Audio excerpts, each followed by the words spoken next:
Man, shout out to Beyond Beats and Culture. Then they try to make these little fancy sensors now on your clothes.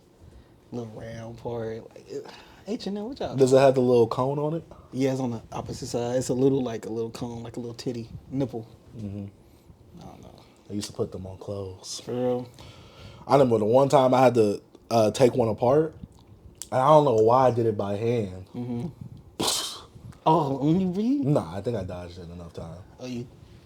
Yeah, I don't know what I did, but I know it didn't get on me, but it did explode. And I'm like, oh, so that's what it looks like when it explodes. That remind me of that conversation we had back at the old place. Boy. The old workplace about About that. I want to say his name. But when he was talking about, yeah, but you know what I mean? And then you got on your chest. It sounds I vaguely recorded familiar. it. I have to show it to you. It sounds vaguely familiar. I'm like, was it who I think it was? Kate was in it. Oh, yeah, but we always talking about it. It would be you and the two Did you say something about, wait, didn't another person there was like, oh, I would have caught it. I think So just that conversation, okay.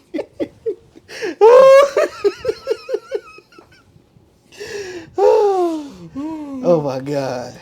Good old days. That is Good insane. days, man. Oh, bro. Why do I see Justin Hunt on the front of my stuff? What? On Spotify? Yeah, he must have a podcast on here. Yeah.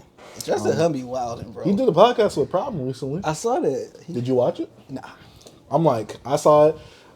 Problem details why the West Coast, why everybody hates the West Coast. I'm like, Everybody don't hate this is a whole narrative that Kendrick brought out and that the whole West Coast is galvanizing behind. Because I'm like, who West Coast hates the for West everybody. Coast? You know what I was thinking? What happened to journalistic integrity? I thought they was more like a journalist is biased, right? Mm-hmm. You can pick your side as a journalist? Technically, yes. But also, you know, back then journalists had to be with a company. And so you had to like play the political game of like, you try to ask the quote unquote pushy questions, but you don't go too far to where it's like you were in a relationship between the magazine and the artist itself. Yeah. But also now that a lot of them are independent, they can say whatever they want, talk however they want, and they can actually have a more streamlined connection with the artists themselves. They could, but I just don't understand picking a side. Because at that point, you're knocking off connection with another artist, right? Yeah. How you think? But also, you got to think, those journalists don't like that other artist like that. Yeah. Sometimes it's more about, what do I believe in, plus what do I want to show others as well from what I believe in, rather than let me show all sides of hip hop. It's more so, what am I biased towards? Because a lot of these people who are dissing Drake, they don't want to talk to Drake. Yeah. They more so probably don't want to interview Drake. But they also probably know, I'm not going to get no interview. But I understand, like, okay, look, you picked a side, right? You was like, yo, Drake. Well, I picked a side in terms, for the people that are watching, I picked a side in terms of like sports. I looked at the rap beef like sports, like, oh, I want my team to win. I can acknowledge when they lose, and I'm not like, it's F that team forever. But that's what I'm saying. You was still like unbiased in a way. Yeah. You know what I'm saying? When it came to like, okay, oh yeah, I like this from Kendrick or whatever. Because I'm a fan of both. Yeah. But if I had to choose like which one I like more. But it's crazy. We both picked Drake to win. Uh-huh. Came out, you know. Kendrick He came won. out and lost. My team lost. And I'm Cowboys right now. I've been jamming Drake. I was jamming Drake over the weekend. I wanted to jam Dang, but I just forgot to today because of a conversation that we're going to talk about later on. But I mean, yeah, I think journalistic integrity is completely gone when you can build your own platform. Independency, have your own, like you said, platform. But then again, magazines even have bias because look at who they interview as well. It's like, especially like during the Jay-Z and Nas time, you got to pick a side because Jay-Z and Nas probably ain't going to go to the same magazine for the same interview. You had him over here, yeah. But I don't know if they both had to deal with the same radio stations, though. Hot 97. I don't know. I was around, but I didn't know. You know, I wasn't into immersed in hip-hop. I was too young to understand what was the politics when it came to Nas and Jay beef. I want to kind of do some research on that. I don't know. Is there any video out there that like details everything about Jay-Z and beef? Not like a What's the Dirt video. Like a lot of them be like sometimes AI or just a bunch of clips together that aren't even in chronological order. That's why I wanted to see like why did the Jay-Z and Nas beef start? But I couldn't find like a concrete video to really detail it. Not like a What's the Dirt level type thing, which I wish he would do it. I know everybody is against him in the culture right now. Yeah. But I really wish he would do a video like that because I need like the details of certain things. If you want to keep up the theme of What's the Dirt, he gonna have to go back because you know beefs don't happen that much when it comes to like big beefs. So you think you don't want the beef DVD era? He could because Smack DVD. I think that's. I'd rather say like bigger because if he do like a Jay and Nas, he can bring more in because like you could do those minimal like drill beefs, but come on, bro. That always leading like a death. Like you know, no, you don't want to can't touch become. that. Yeah, you don't want to become that. What's that boy that does it? Trap Lord Ross. Yeah. It's a good amount of people that do it.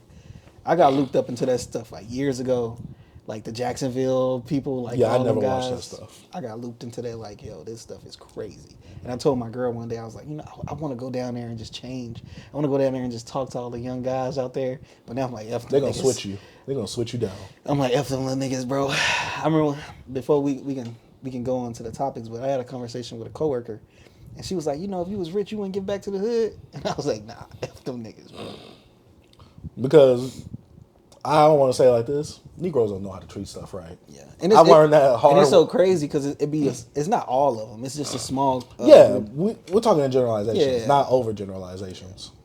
But obviously, I hate to say it like this, just like for our culture in the actual celebrity space or whatever, it's the bad stuff that gets propped up, and that's shown a lot more than the good stuff. The bad stuff overshadows all the good stuff. Yeah, but we got some good bad stuff we might talk about tonight. Oh my God, this guy right here. Welcome to another episode of Beyond Beats and Culture. I'm your host, the cultural commentator, Chaser Dark Sage, here with my co-host, T. And we're here to bring you some more hip-hop goodness because we are a hip-hop show that actually talks about the music and not just the drama that comes along with it. And today's topics, we're going to talk about some stuff that's coming out. Not much that's really actually dropping this week, so thank God, because we do need a break. But some of the news topics that we have, Dreamville Fest coming to an end in 2025. Good. Andre 3000 looking to revive Class of 3000. Excellent. Eam Triplin dropping his debut next year. Forbatch talking about dropping his debut next year as well. Pusha T confirms that he has the new album with the clips in his phone. But not in ours. That's what I'm trying to figure out right now. And A$AP Rocky supposedly dropping Don't Be Dumb early 2025. We also have 4 album reviews with the Dr. Dre and Snoop Dogg collab album, Missionary. Rock Marciano and the Alchemist, Skeleton T, Hippopotamus, Dotamus, Wadamus. BossMan Dlow Trashy. Oh, I mean Curry. Dlow Curry, my bad. Matt OXI Is Alive. We'll talk about that briefly in the What We've Been Jamming section. Some discussions and a Twitter take. But before we actually get into the show, make sure you hit the subscribe button and like the video if you haven't already on the YouTube side of things, because that is where the hub of Beyond Beats and Culture is. Make sure you come to the YouTube side that we can see our beautiful faces, mostly mine to be exact. But make sure you see our beautiful faces and like the video. I know some of you guys might want to watch the video. Y'all might get right into it. You got something to eat. You already got your meal, your snack prep. Yes, sir. Make sure you hit the like button before you actually continue with the video itself. And if you want, because I know not everybody can stay for the full episode, timestamps will be in the description down below. That way you can see what part of the actual topics in today's episode that you want to see us talk about, or there are clips, daily clips that actually go up on the YouTube channel of each segment of the episode. That way, in case you want to just watch this watch this clip right here, watch this album review, watch our thoughts on like what we've been jamming. Those clips will be up daily on the YouTube channel itself. We are also available on all other streaming platforms as well, so make sure you show love over there. In case you don't want to watch it on YouTube, but you want to support on Spotify, Amazon Music if you're nasty, and Apple Podcasts. But if you are on those platforms, make sure you show love by leaving a comment, leaving a 5-star rating to help boost us within the algorithm as well. I'm forgetting one more thing. I don't know what it is. What do you mean? I think you didn't cover all bases, B. I feel like I did. But also, we're not journalists. Yeah. And we have 4 sections of the podcast where we actually talk about what we've been jamming with our first impressions, the hip-hop news and current events, and new releases. We also have album reviews and discussions where, we talk about hip-hop discussions or music-related discussions about the culture and things like that. But before we actually get to today's episode, how have you been? B. I think my son fed my Lego obsession now, bro. Bought him a Lego set, and now Dad can't keep his hands off of them. I'm thinking about buying mad Legos, B. You know what I'm saying? Yeah, I follow that boy Wario or Fat Kid Deals on Twitter. He be having deals for the Legos too. Mm-hmm. I think you sent me Wario, right? Yeah, I should have. Yeah, you sent me him. I got his stuff because hey, I've been getting I'm waiting on that winter Steam so? It hasn't won Steam yet? set. I don't think so. Unless because I don't think it has. I'm not looking right now, so. Yeah, I haven't looked yet, but I'm gonna transfer like $100 over there to that wallet on Steam. You know what I'm saying? But how you been, B? I'm all right this weekend. I didn't get to listen to as much music as I wanted to because I saw a whole bunch of people dropping. Didn't have the time to. Spent the weekend with my girl's family, my fiance's family. So, I mostly did that. I slept all jacked up. And so now I have like that sinus pressure thing where it's like, instead of you sleeping elevated and everything drains out of you, it's all like stopped up in my head. So like my nose is kind of stopped up, my throat's kind of, you know, scratchy. Yeah. You guys can probably hear it in the mic. You probably hear me rumbling around with some cough drops because my throat is sore. Pause on that. But yeah, I'm just a bit jacked up. I'm not sick, but it's just the sinus pressure never left and it's just stayed in my head. And so I've not been getting the greatest of sleeps. That's all right because I don't even sleep on podcast nights anyways because I'm up staying up. We'll be up. Workaholic. Correct. Work has to get done. But B, before we get into that, what have you been jamming since the last episode? First album I got on the Roulette is Tierra Whack, Worldwide Whack. So Didn't that come out this year? It did in the beginning of this year, I believe. This was one I didn't get to, and I was like, yo, I gotta get to that Tierra Whack album. Gotta get to it. So I had time this weekend. I got to it. So this is to me a different step from her little, like, remember she put out that, I don't know if you do remember. Oh, her first I'll little, listen to her, but I yeah, know her little EP what was she's like, been putting out. it was like a short little album, like 10-minute album or something like that. And this right here was a 15 song tracks. 15, my bad. 15 tracks, 30 minutes. 38 minutes, bro. And it wasn't much rapping. She was like in her melodic not melodic, but just singing bag. So like she was trying to Flo Milli route? It wasn't even like she was singing. What you call it? Just that, you know, sing rapping type. It was like vibey in a way. I call it melodic. Yeah, melodic. That's what that is because she's not all the way singing. Yeah, yeah. So she was kind of in that bag. Kind of threw me off. I thought I was gonna get some rapping in here. Got a little bit, but not like. Not like what she was doing on Denzel Curry's album. I wanted to listen to this album and be like, oh, y'all talking about Doechii album? Y'all need to be talking about this, but I'm like, nah. And to me, it wasn't what I wanted from her. I wish I got a little more variety. I felt like it kind of stayed in the same pocket. Production wise, it was pretty much, some production was different, but same. It's like it's in that same concept of the album of being like I said, this melodic, like, you know, quirky R&B-ish, hip-hop-ish world she was doing with this. Urban music. Kinda, but it wasn't like, you don't listen to this and think, oh, you finna get some Tink type R&B, some Summer Walker. You're not getting that. You're still getting Tierra Whack and her whackness. Like, wackiness, not whack. But, like, overall, I think it's okay. I know she could do better. I know she could. Just from the diversity she showed on her first little project and just knowing how good of a rapper she is. Can she? Yeah, I know she Sometimes some artists, they could give you, like, greatness in short bursts rather than long stretches. I think she could. Sometimes. I'm not saying that for her. I'm just asking. Yeah, I think she could. I think this was, like, something she probably just wanted to do, but it didn't give what I thought it was going to give. So it wasn't giving me? Yeah, it was an okay album. I have to return. Maybe I appreciated more and more listens, which is, I did like 1.5. I went back to it and didn't finish it, but I finished the full first go around. But if you guys, we wrapping up the year, so I want to get close to some albums or listen to some albums that I haven't checked out in the beginning of the year. Next up is going to be Rhapsody album. Please Don't Cry. Yeah, that's going to be my next album to listen to this week. But if any of you guys haven't heard it, if you heard it, tell us how you think about it in the comments. Tierra's Wax, Worldwide Whack. Is that a dog on the front cover? Dog, it's her, like in a funky like dress. Oh, okay, maybe I just can't see it. Moon in the back, yeah. Okay, that's why I can't see it. It looks like a dog's face from right here.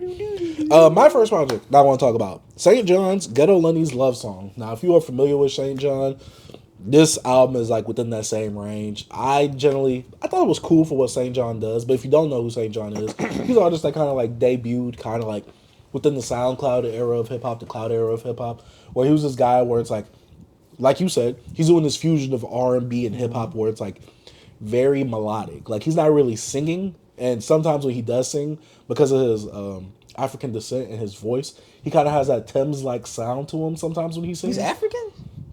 I think he's from Guyanese or something like that. His Caribbean. Caribbean or Guyanese. I'm not really sure, but that's why I saw when I looked it up. Well, we all African though. Yeah, but he's way closer to the descent than we are. You get what I'm saying? Or maybe we're not. But yeah, I listened to it and I was like, this is cool. I guess for me, I've heard this album before. I just wanted to go back to re-listen to it because I was like, dang, where has St. John been? When's he going to come out with a new project? Because I generally like his projects, and I like this one right here. I guess the thing is that with Collection 1, I had such a nostalgic tie and bias to it that, one, nothing could probably ever beat it to me because that was my first time experiencing St. John's music.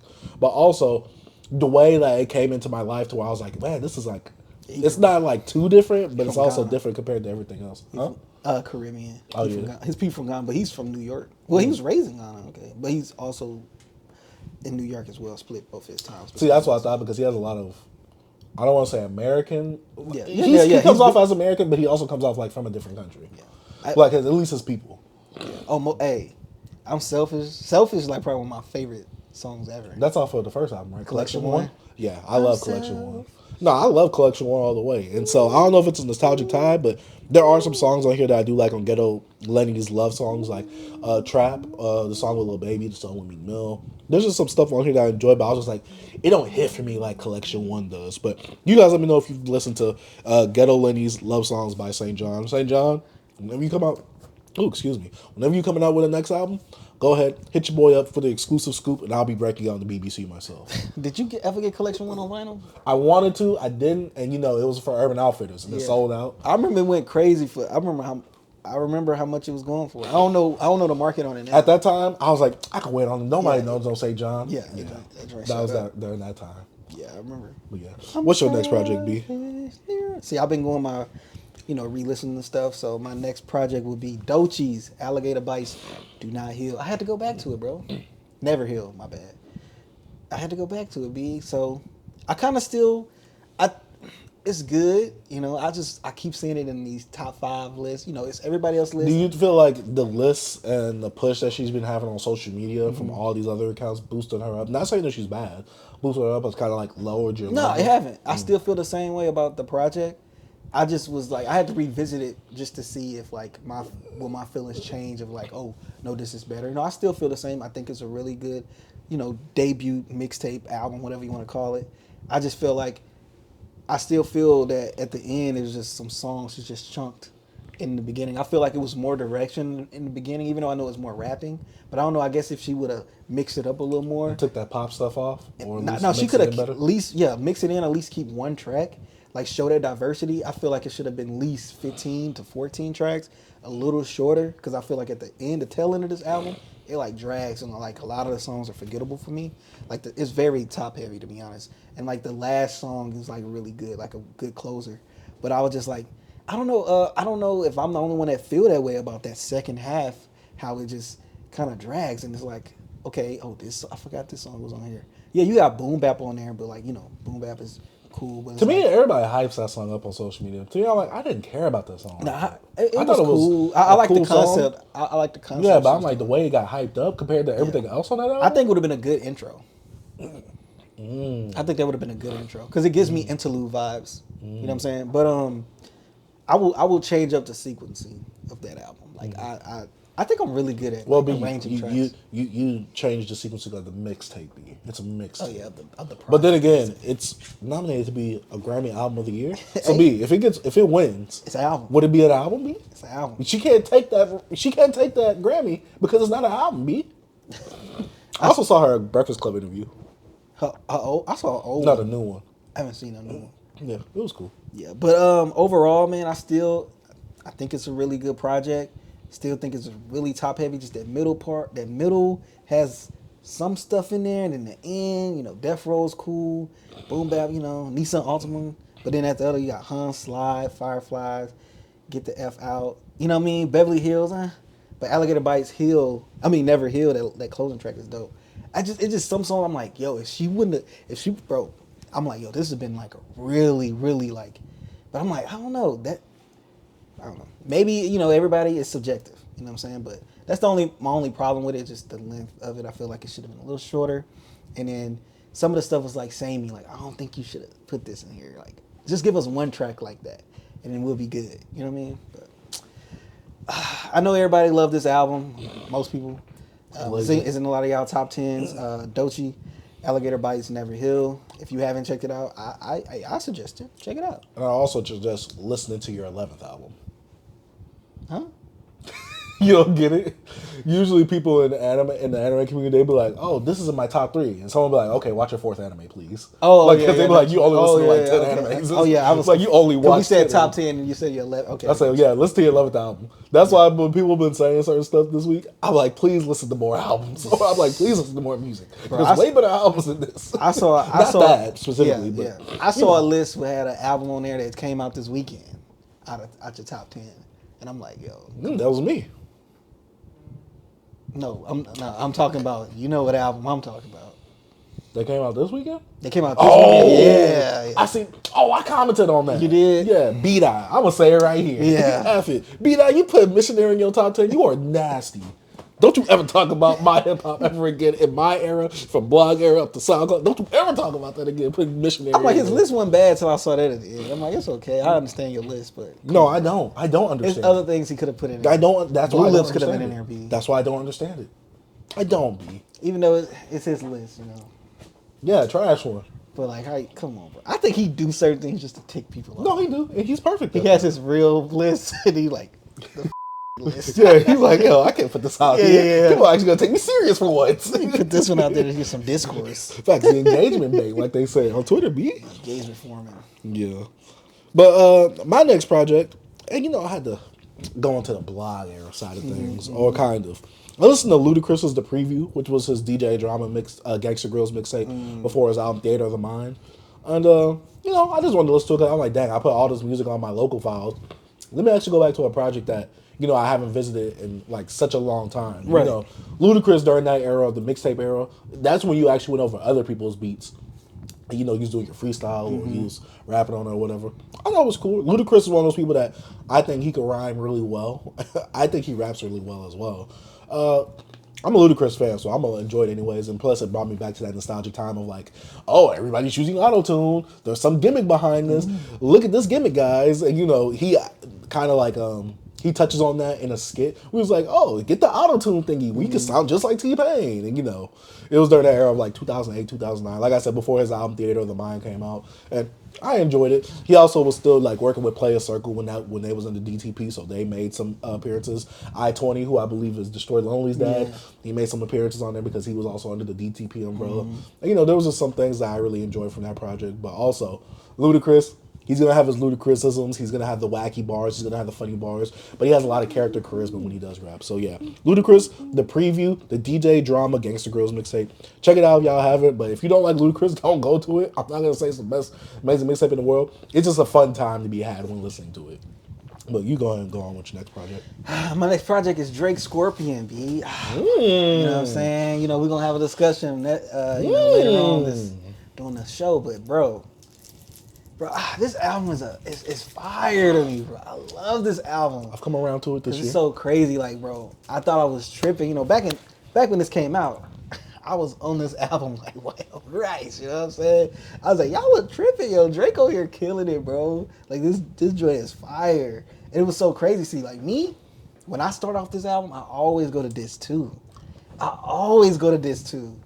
I don't know, it's like, every time I think about this album, I think Jaded. I go to Jaded every time. I just go to Jaded, and I just let it flow. You know, I listen to all of it. Nice for What. I even like Ratchet Happy Birthday. I know people hate that song. I tolerate it, though. I actually like that song. You know what I'm saying? Dang, he can't even fit the hoodie. Oh, my God. What? He'll grow into it. Bro, you want to reply this? Anyways. You know, you got the major hit with In My Feelings on there. I still like that.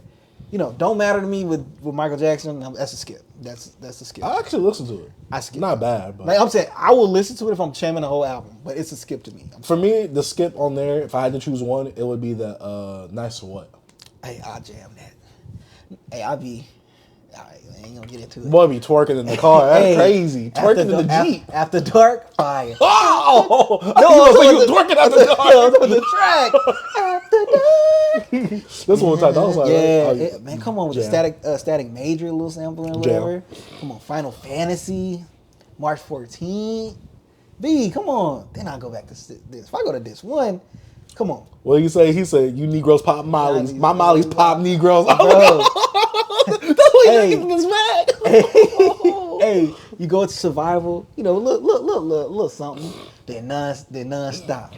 Doom, doom, doom, doom, doom. Bro, elevate. Like, bro, this freaking, I don't know why, bro. Like, you can't sleep on Scorpion. I don't know if it's people, I don't hear people still talk. I don't hear people talk about this one. No, they do talk about this, but in a negative way because of the whole situation that's surrounding Drake right now, the whole UMG thing. No one was complaining when Drake was on all those playlists during the Scorpion era, when he had all those ads, when UMG was helping bot that album, because people think that album is now botted. Man, hey, This album has impact. I don't care what no one says. He addressed the beef with Pusha T. He was rapping on there. He did 2 discs, and he gave us Drake with the the really popular R&B popular stuff. And then he got the rap side. That's why I hate when people they be like, yeah, Drake ain't no rapper. He has a whole rap disc on Scorpion. Bro, what are we talking about? People just be yapping, bro. Emotionless. Oh my god, that. The one song I will skip on there, I'm upset. Get that out of here. I'm upset. Doom, doom, doom. I didn't like it when it was a single.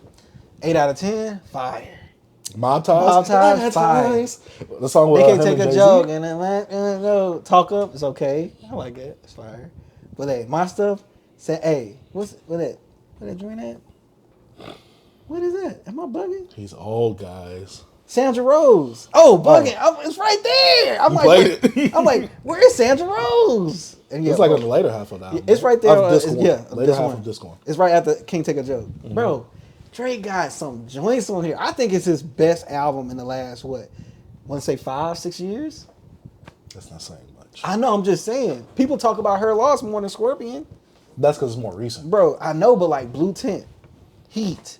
Bro, this album is fire. Future, Drake, please make up. I need bangers again from you. Bro, you know why? That's why I listened to this album? What? Because I listened to... What a Time to Be Alive? Nope. I listened to Dlow album and he said, I'll make you wait for me like Drake and Feet. And it made me go listen to I'll wait for you. Goat. Went to that amazing song. I was like, no, I just want to listen to some Drake, bro. I'm just saying, that's the boy right Bro, there. it's the boy. So, bro, it just put me back in my, like, you know, I know I ain't the same guy I used to be, you know what I'm saying? You know, sometimes you gotta, like, even today, B, I'm walking in the mall, I'm like, bro, I'm married.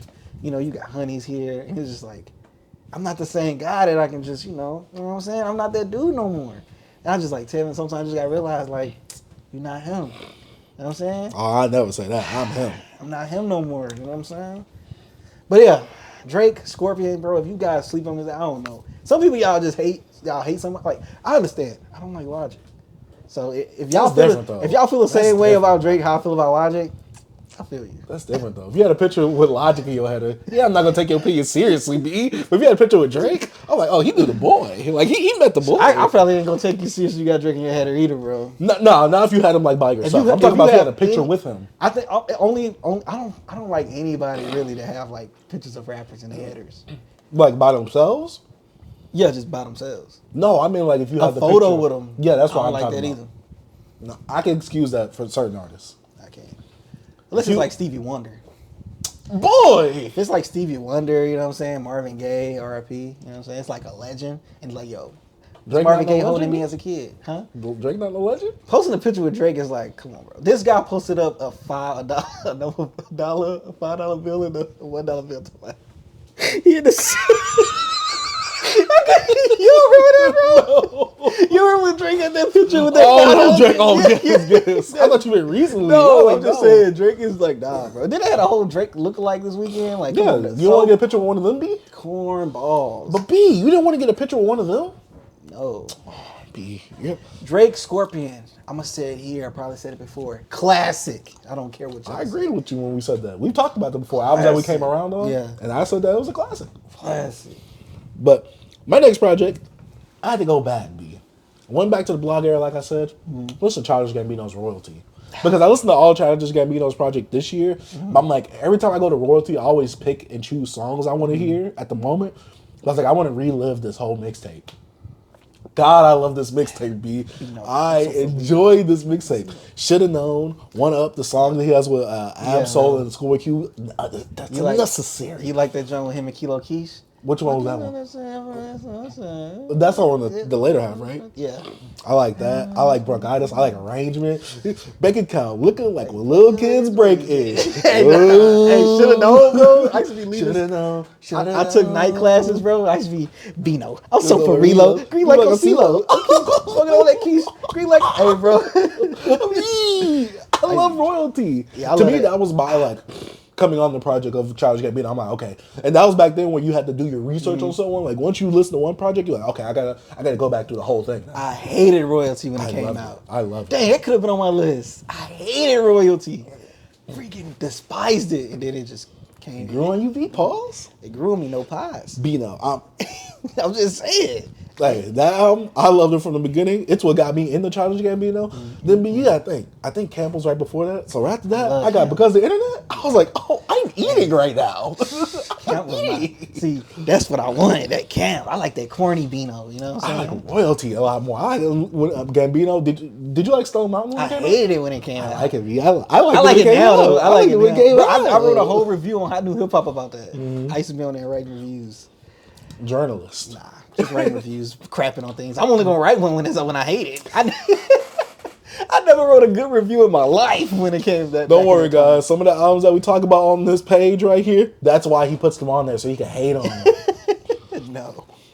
But yeah, royalty, Childish Gambino. You guys might have to allegedly go find it somewhere because it's not on streaming. But Bino, I need you to put this on streaming. I need to be able to add Shoulda Known to my blog era playlist, but also I need to add it to my vibes playlist because I love that song right there. But I love most of the songs. I will say this. RZA, don't you ever get on the feature ever again. Stop it. I like Gravedigger RZA more than anything. I don't like RZA on My Big type of- Twisted Fantasy, and I don't like him on this song. It's some production. I just his voice can take No, you production, I'm all right with. But I'm just saying hearing his voice on some production will take you off. And then the worst part, I'm like, stop rapping. I'm like, He's if you listen to Gravedigger I stuff, spit my he's thing dope out. on there. He's what? He's dope on Gravediggers. This is gonna be my last album, because I have more I listen to, but I kind of want to listen to them a little more to give there's some more final albums of of the year. So I just kind of want to sum it up. So my last album, after you listen to Scorpion B, what happened that year? What else came out? Kanye Astro had, World, right? No. Oh, Kanye I forgot had what we his talked whole. about earlier. What was he? Wyoming? What was he? Yeah, Wyoming. putting Every out- time you used to say it was Wisconsin, Yeah. I'm like, what It was one of what are we talking about? Hey, it was one of them flyover states. Yeah, them states that no one cares about. Bro, DAYTONA, B. I remember being on the phone with my girl at the time, now wife. Bro, on the phone, and I tell her, hey, I gotta call you back. That Pusha T dropped. B, she was like, huh? I'm like, nah, I gotta listen to this album. Heat B, still holds up. B. Bro, we gotta, all right. I'm gonna say this on Twitter. What they say. When we gonna have the conversation about If You Know Is Know is one of the best intros in hip hop? Okay. I thought you were about to say something else, but yeah. Hey, when we gonna have that conversation, B? If you know, you know. I'm in my I almost wrecked like 80 times driving listening to this. He wrote boy. a song ain't even that long to be wrecking that many Oh, times. but that beat, I had that joint loud, boy. I was. Hey, bro, if you know, you know, bro. I was like, bro, just the Pusha T on that song, bro. Like that intro, that's how you start a freaking album, bro. Like, you mean an EP? EP glorified, bro. I was like, it brought me back, bro. Like 2018 was a year, bro. And this right here, the beats on here, boy said got Ye back to. What he say when Ye back to chopping? What he said? He said one more about Ye. Ye back to chopping soul samples or something like that. Hey, man, then he get you with the games we played, hard pianos. That's the last song, right? No, hard pianos number 3. Oh, okay. Infrared. Oh, infrared is that's the one. That's what But bro, come on. I went back to that album like a year. Bro, it's been a minute since I played this, and I was just like, oh my god, it just put me back. And this album is incredible. It's the album that sparked the conversation I want to have today, and like, oh my god, just what Kanye put out. Tiana Trump joint. I said Trump. Tiana Taylor. Tiana Taylor, my bad. No, you're good. Oh, bro, remember when she talked about she was getting out of jail. said You said, you gonna go school? I said, I'm on my way right now. Because you was in Oklahoma, right? You like, I'm off the street. You know what I'm saying? I'm gonna go save you. I'll never forget that day, bro. That was hilarious, bro. Boy, you used to be having me dying, bro. But yo, you got Tiana Taylor. You had the freaking Kids He Ghost, which is another great album. Yay, Nas. the Nas joint. Nasir. And this was like I feel like Daytona and Kids He Ghost, and a little bit of Tiana album. I feel like Tiana album could be better with like 2 songs that I didn't really care if I removed. She said that Kanye was the one that really cut it down. She said she wanted it to be longer, yeah. and she had more stuff for it. Yeah, bro, but Kanye was in his bag. Like, he kind of moved away from this. Like, I haven't listened to what's it called, Dry, whatever. It's Always Dry. Yeah, I don't know what Kanye was doing on there. It was Kanye and Pharrell. They both split. So it's like it's like a blueprint situation where Just Blaze did one half, and then Ye did another. So I'm saying like with Ye was on his soul sampling joint. With Ye was doing his Ye thing. Yeah, It's Always Dry, but you got the Pharrell stuff, kind of like clips adjacent right. on the first half. Okay, I'm gonna have to go to that album. I never. Listened It's short, to just like Daytona. Yeah, I never listened to it, but man, this album right here, bro, it put me in a mood, bro. I'm telling you, I was in the car. Just Santeria. That joint fire, bro. What would Meek do? Come on, bro. Pusha is different, dog. That's an iconic album. A very iconic moment, bro. Pusha is different, bro. Like seriously, like you go back and just listen to like I remember like every time I listen to the diss, you sound to another nigga, the son. Exodus, right? And I just remember like me and my homies, bro. That summer it dropped. Pulling up into the gas station, and all you hear is some sirens. I'm like, yo, just The Dream was on this song, right? Yeah, that was during that era when he was putting up that Mercy and had the black and red. All the singles knew God flow. So during like the cold winter, era, bro, or coldest summer, bro, just amazing, bro. Pusha T, man, you different, bro. When are we gonna have those conversations, B? Bro, Pusha T different, bro. Hey, he did the Juicy J route. He was in a group, successful. Came out solo, also successful. Facts. But Pusha T Daytona, if any of you kids, you young bucks out here haven't listened to this, do yourselves a favor, bro. Go jam this right here, bro. Like if you dislike this, I don't think anybody dislike this. I'm pretty sure some people out there. But like, yeah, this project right here, phenomenal. I recently got his debut on vinyl. Oh, his debut album? Mm-hmm. On vinyl, because it was only 4,000 made. Which is that one? Second version. Is that Pray? Nah, that's the mixtape, right? Yeah, the one with the barcode with a snitch on it and nostalgia. Yeah. That one had numbers on there. Numbers on the board? Mm-hmm. Yeah, I recently got that. Got 2 of them. You know what I'm saying? For real? Yeah. But numbers on the board. But my next project, I did a re-listen because I went back to Cochise's Why Always Me. And I could tell that I was in a funky mood at that time. But I still enjoyed this album. It is Cochise being Cochise, and especially Cochise being like a lot of these other young rappers at the time right now, where they're making playlist music. They're making a whole bunch of selection of songs for you to just grab from that you like, that you just put in the playlist that you listen to over and over again. But there was still a whole bunch of stuff on here. I think I liked every single song on here almost, maybe except for one. But overall, Cochise still has one of my favorite songs of the year on here with a song with him and Anicia, even though to me Anicia has the worst verse of all time on this song right here. Dang, I forgot someone. 50 bags with me, like a Chick-fil-A, whatever he says. I like the song with him and V's. He has so many standout moments on this album. It's just cluttered with a lot of bloat, a lot of fat. And I'm like, Cochise, if you would have made this like 10, 15 to 20 minutes shorter, perfect album for me. But there's just like too many songs on here. A lot of these songs aren't fully fleshed out or conceptualized enough. And to me, the songs that you're doing really well on, you do them perfectly. But some songs, if you don't like really do well on them already as is, it kind of drags on a bit for me, especially with me listening to the whole album and you kind of like are doing the same similar thing for each and every song. I do like Cochise. I like his character. He has a lot of personality when it comes to him rapping and making music. It's just that he found success in doing these short songs and putting these singles out. But he's like, okay, let me do an album of this instead of me doing what I usually do for my albums and kind of curating it and making it shorter a bit. But yeah, overall, Cochise, Why Always Me. We have a review of it on the channel, so if you want to check that out, go ahead. I won't leave a link. You can just search it, BBC, Cochise, Why Always Me album review. But yeah, what was your next project? Oh, that was my last one. Remember I told you? I had more, but I want to listen to them a little more before I talk about them again. All right, so before we actually get into my stuff, we could talk about the Mad Ox. Oh, yeah. OXI Is Alive. Oh, yeah. We ain't got much to say about that. Yeah, we definitely don't. If you guys don't know who Mad Ox is, my previous history with Mad Ox is, I first heard and discovered him through the SoundCloud / mumble rap era when he was on XXXTentacion's Question Mark album. That's when you found out about him? That's why I first heard him. You remember Overwhelming? With the fidget spinners? Yeah, it was before. Oh, when he was a kid, yeah. But when I really actually, that's him. I like his hook on that. No, I do too. Getting money like that. Something like that. Yeah. Getting money like that. And I'm like, wait. Yeah, I like them on that. That definitely brings back a lot of memories from back in that time. But yeah, Mad Ox is Alive. 6 songs, 10 minutes. I like 2 songs on here. And that was because they sounded exactly like Cardi doing on Whole Lotta Red. I didn't like Besides none of this. I'm sorry, B. You gotta blurt that out. Oh, well. Yo, Mad Ox, bro, go. My bad, bro. But again, give me some soap and wash my mouth out. I'm shout out to the potty mouth. You know what I'm saying? But nah, bro. I like the album cover. OXI Is Alive, bro. I want to say something else, but you gotta relax. Like, bro, you doing all this crap. crap. Eat a meat just like a. Hey, yo, Mad Ox, eat a dick. You know what I'm saying? Facts. So get up out of here with this, bro. This is hot garbage. I don't want to hear this stuff, bro.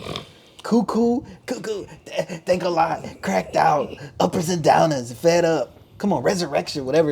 Oh, man, get up out of here, bro. Yeah, this album. Resurrected. It was trash. This album sounds like a carbon copy of Playboy Cardi doing a Whole Lot of Red. A bad interpretation of it, obviously. Not as good songwriting, not as good lyrical ability, not as much presence to it either. He sounds like a carbon copy. He sounds like he's trying to copy and paste what Cardi did. In fact, he looked at Cardi's homework. He said, can I see that real quick? This man, all these Playboy Cardi, bro. This what you, bro. You ain't even good, great value. But at least Aldi's got some good deals, though. Nah, he Aldi's, bro. Yeah, it's a good deal. No, it's not. This is a bad deal. No, it's a good deal. This is Royal. You can get a good deal for a bad product, B. I'm just saying. So, I mean, I couldn't even find it on Apple Music at first. It popped up the next day. Maybe that was a sign. It popped up the next day. Did you get to watch it? Listen to it Friday? Mm-hmm. I couldn't listen to it Friday. I didn't. I was so glad that it was short. I was so glad. It was 11, bro. Mad Ox. I know you're part of this newer, younger generation, and He's you've not. grown from the SoundCloud era and all that era, and you come up and now. Stop. I'd rather listen to Netspin. I'd rather lie in a ditch while it's raining and the mud is just falling on top of me. I don't want to say the actual word on YouTube, but you know what I'm insinuating right here. Yeah. I'd rather be drowned in a ditch of water. Like I would go up in a crack house. Man, get up out of here, I like the cover though. The cover is pretty trippy. It's pretty dope. It's Get pretty that cover scary. out here anyway, man. It's a nice cover, but get it out of here. Yeah, but Mad Ox is Alive. We try to give you young, you YNs the chance. He's a YWB. It's a young white.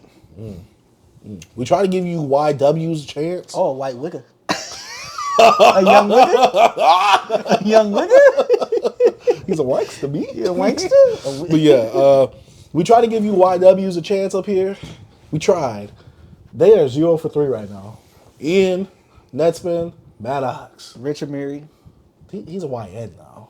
Yeah. He's talking about the young whites. Yeah. But overall, Mad Ox, don't look at a studio ever again. If you do, maybe you should work there. And I'm not saying you put in work. I'm saying you work there as maybe the engineer. Nah. Maybe it's a coffee busboy or something. Nah, maybe he see the trash, he pick it up. Put it away. But that would be his music then. Oh, y'all guys need to go to the store? He obviously can't do that though because his music came out of that though. And it was released. Yeah. Yo, Mad Ox, man, like I said, man, you gonna eat a dick. Lots of them. But yeah, do not recommend that. Do not recommend that. I know we have a lot of power, B, because of our journalism and stuff like that. We could end someone's career. This is a career that should not be thriving. I'm gonna just say that right now. Yeah. Sorry. Well, not sorry. I'm gonna be honest over here. But now it's time for me to get into a few more of my albums I listened to this week. I didn't get to listen to a lot. Yeah. I wanted to listen to more, but because I was busy this week, I didn't listen to the new Paul Wall or the new Zero album that came out. Warehouse Workers, it was going crazy this weekend probably. But I listened to Flowetree's Floetic, and if you don't know who Flowetree is, it's Flowmatic or Floetic. It was a spoken word artist from the UK with Marsha Ambrosia. They have an album called Flowetree.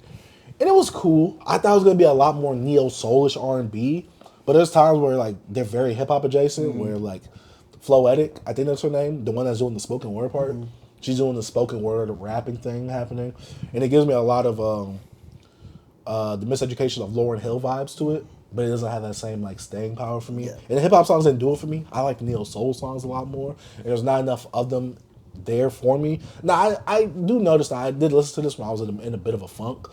So I could be misjudging a lot of this based off of my my mood at that time. I gave it a 3 out of 5 stars. It just didn't give me everything that I really wanted at that time or that I was looking for. It kind of fell my expectations. Not saying that this is a horrible album that you don't ever need to listen to it. If you want that soul food music, go ahead. This is like for the earthy chicks. This is for the guys who think that they're deeper than what they are. The pretentious guys. I'll listen to that Coon Tunes nonsense. If you want to listen to Floetic, go ahead.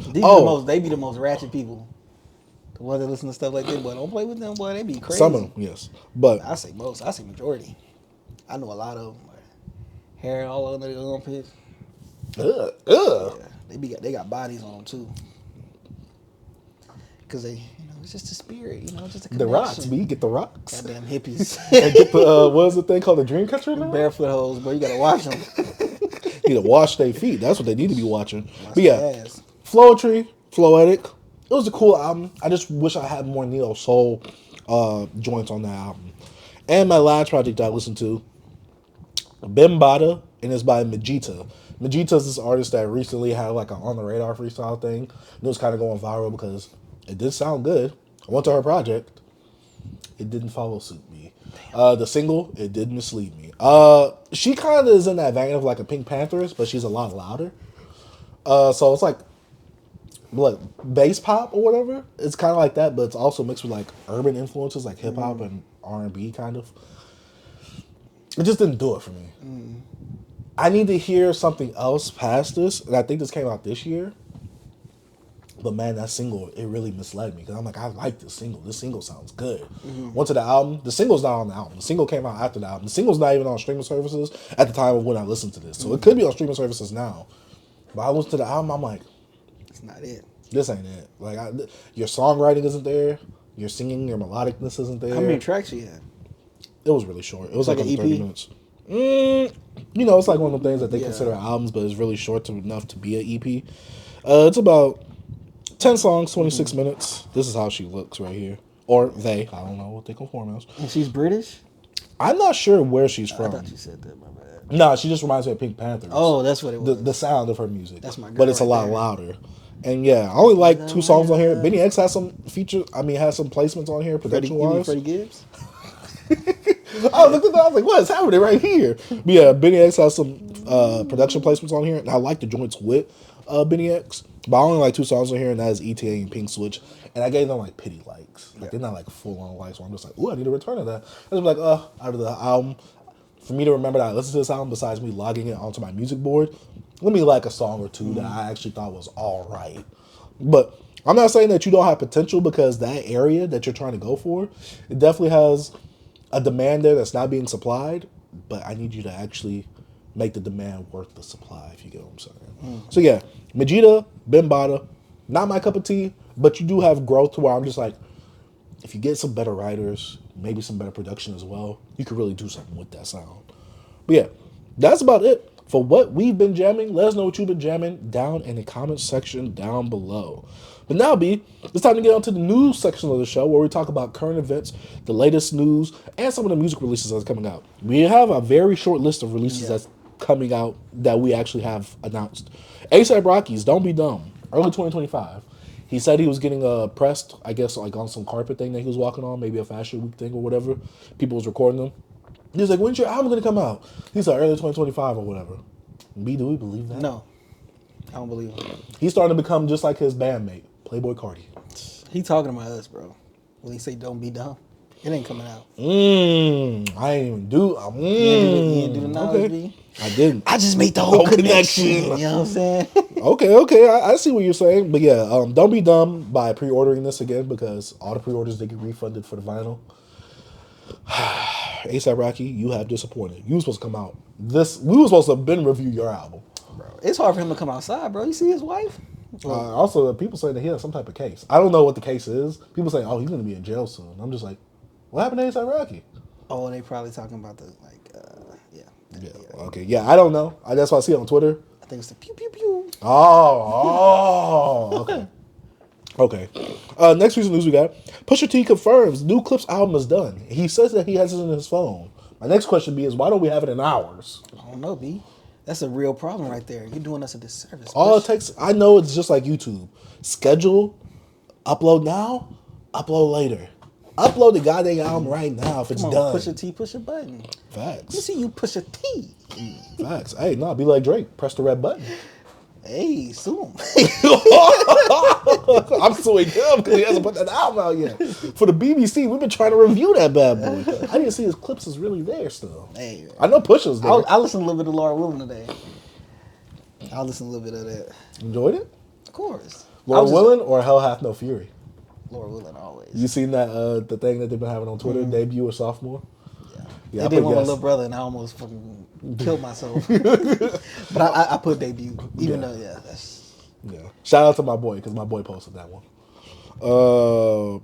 Next piece of news we have 4Bats. Thank you, Jada. Early 2025. If you guys don't know who 4Bats is, he is a Texas Dallas native who came out with an EP literally during the week of the beef happening with Drake and Kendrick, and obviously it got really overswelled. We actually reviewed it. Yeah, we did review it. So if you want to check it out, go to the YouTube channel. But you know, a lot of people are like, why is he still here? Why does he still exist? He's been doing some features here. He has a song with Usher. Yeah, he has another song with he did something with Lil Baby. Remember, this was some of our advice to him was to continue to stay in our faces. Like, I don't know, do more features, things like that. Build yourself as an artist. You know what I'm saying? Make your name more recognizable, your face. You know what I'm saying? And make your sound more recognizable. Facts. And man, hey, I'm a support. We from the same area. You know what I mean? Bruh kind of live behind me, bro. His street, right. You know what I mean? You know what I'm saying? Highland Hills. I feel you, bro. And I say, we're gonna check it out. You know what I mean? I hope it's a little bit. I want to say mature. I won't even say mature because he's young, bro. He's still better young. written. I say better written. I want to see him exercise his writing a little more. I want him to expand that path, like live a little bit more life this year as well. You know what I'm saying? Forget Jada, bro. Oh, yeah, because now you're making 2 projects about her. Yeah, forget Jada, bro. Move on. She inspired this much music out of you, bro? You were what, 19? You probably don't. You're not even the age to probably drink right now. Why is she inspiring so much? Hey, bro said he was in love, bro. Move on. Bro, I wasn't in love until I was like 24. Come on, man. Oh man, that was about what, 50 years ago for you? Yeah. And the last project we have is Eam Triplin, Melody of a Memory, supposed to debut in January 2025. You've listened to a little bit of him, right? Yeah. I listened to like 1 or 2 tracks from him. I thought it was cool. I just didn't get down with his voice like that. I like a few of his tracks, man. There's some stuff I kept going back to around like 2022, 2023. I'm gonna listen to this album, see what he got.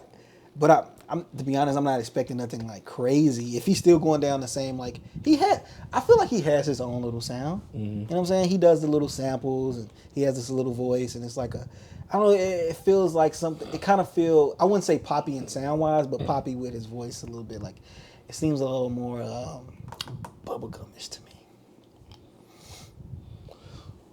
me. To me, it seems distorted. That's the best way I could say it. Well, like vocal wise, I'm talking about just sound.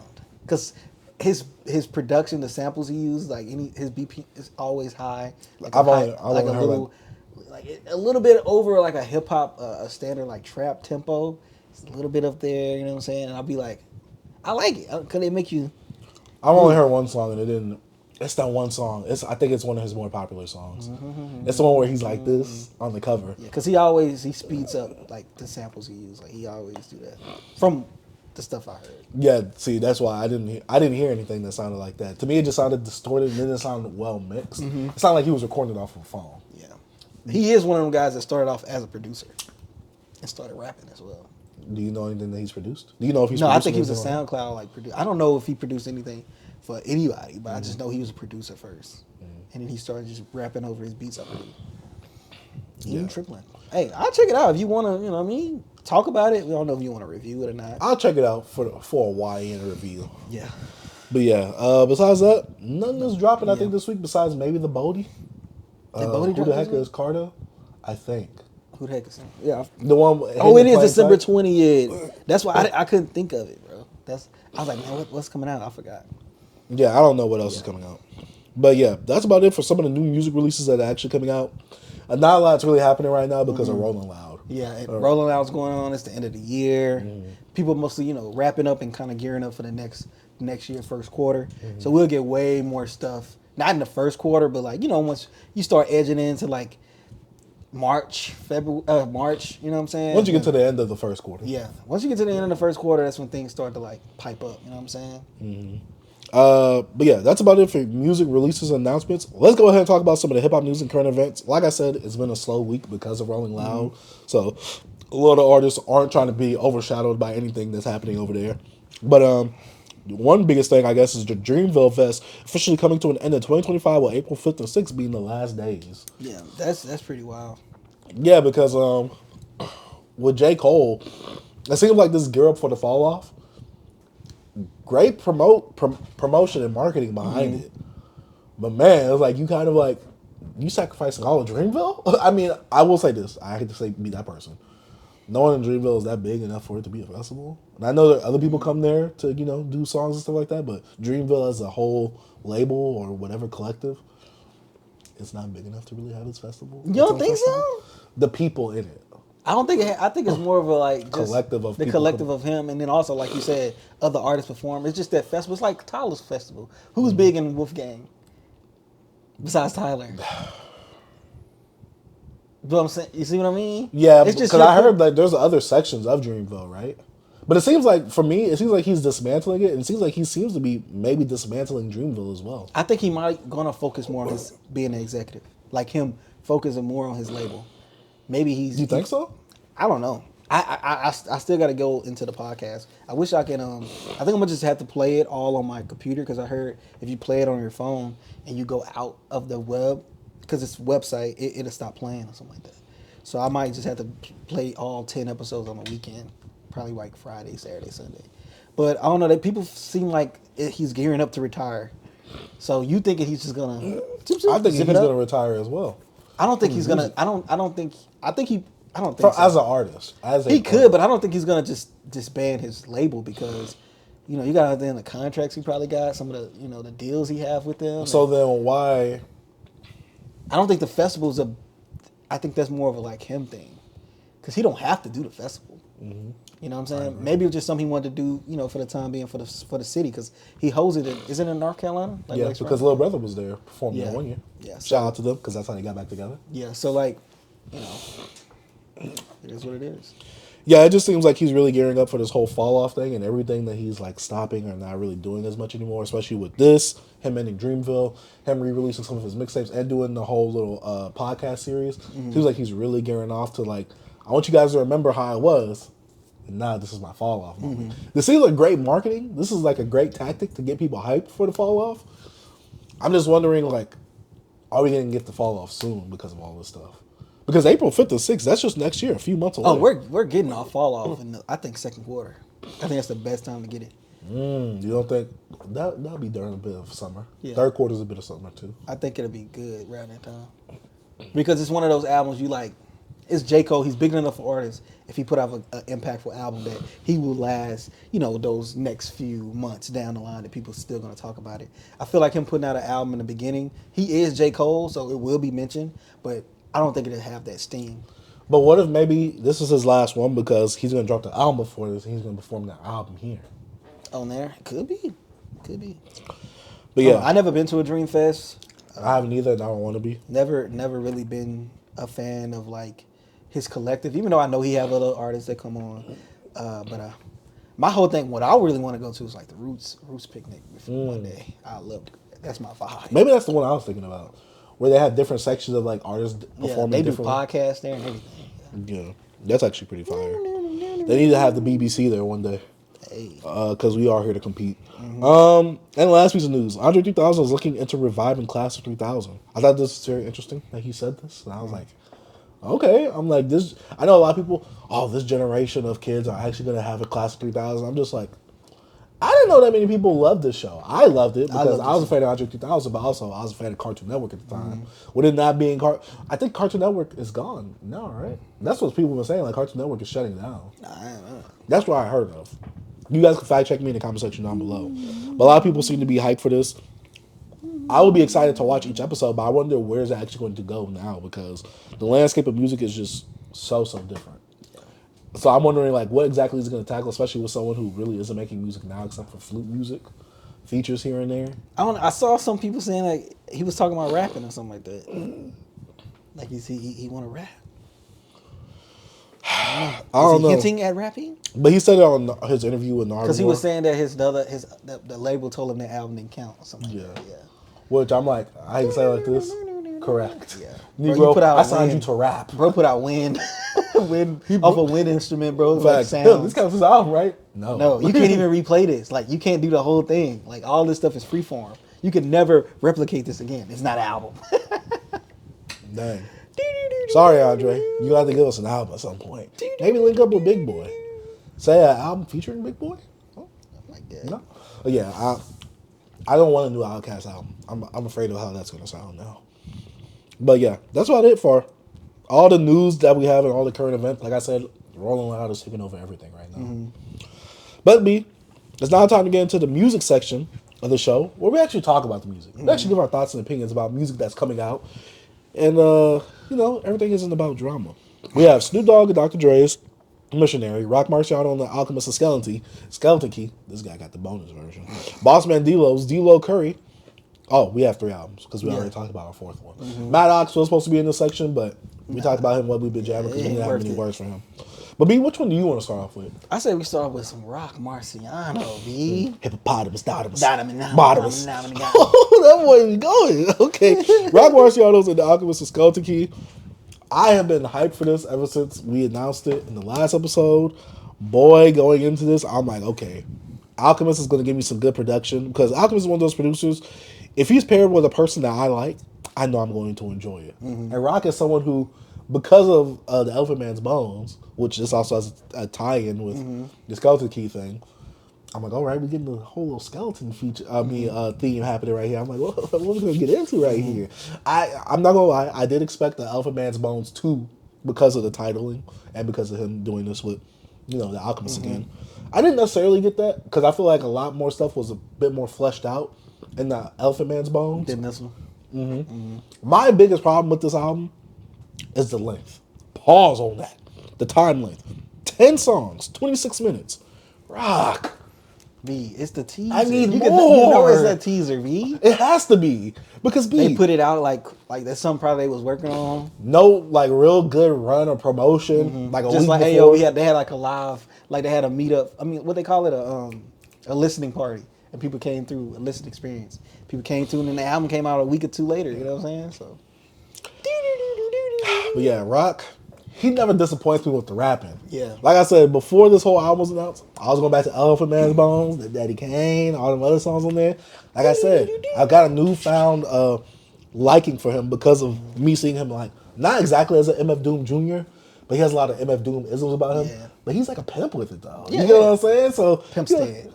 Yeah, he's a player with it. And I kind of like that because I'm like, I got the dichotomy of the guy who's kind of nerd that knows a lot, but I got the pimp guy. Even though Doom was on some street stuff a little bit too. A little bit. But this guy, he's talking about pimp slapping you, but he doing it in such a triple entendre type way. I was like, nigga, how you smart about pimp slapping someone? You know what I'm saying? But yeah, going over this project, like I said, the biggest gripe I have with this is that a lot of this is not fleshed out. Yeah. But besides that, Rock is rapping on here. He's rapping, bro. And I will say this. I know he has this like little whispery like ish flow that he has to him. I don't know why it seemed a bit boosted in this one, and I liked it a lot more because I feel like I was able to hear him a lot better. I'm not saying like the Elephant Man's Bones wasn't mixed well, but it seemed like he was like his vocals was boosted a bit more to where I could hear him a lot. I feel like those songs on there, that production on it was more bassy too. What on the Elephant Man's Bones? Yeah. Oh, it was because this way one, more, especially on the Big Daddy Kane. Boom. Hey, when that joint come on, bro, I'm like Big Daddy Kane. That joint. Hey, no, that joint fire. But yeah, I feel that on this one. I feel like the production on here was more like he gave. I don't know if Rock wanted this, but he gave him that like more experimental beat vibes on here. Cause my only gripe was some beats didn't grow on me. Like it took a while for Knock It Off to grow on me. That sound, but one beat that did not grow on me, bro, with Chadu Josue, that beat, I Like I can't get past that beat, V. I'm not gonna lie, B. Some artists, certain artists, He was rapping, but I'm just saying I can't get past that beat. For me, when it comes to certain artists like this, sometimes, and this is a very rare occurrence for me, because this only happens with MF Doom for me.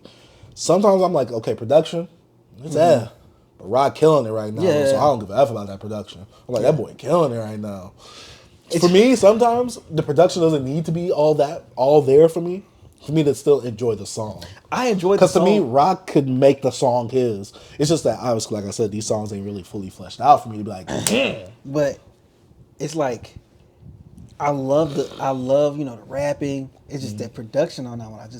It was bothering me. Like I got past Knock It Off because those like the two songs on the production tip that I was like, I don't know if this one, I don't know if I can, because it's throwing me off. I can't really listen to Rock because this sound here he's doing with this, well, what Alchemist is doing. But I'm like, I know Rock probably was like, yo, like artists like him, like you said, like they sometimes want that challenge. They want to rap on something different that they know that this is giving the listener a different experience. Like you're gonna have to probably make it through this, this quirky production or something to hear these bars.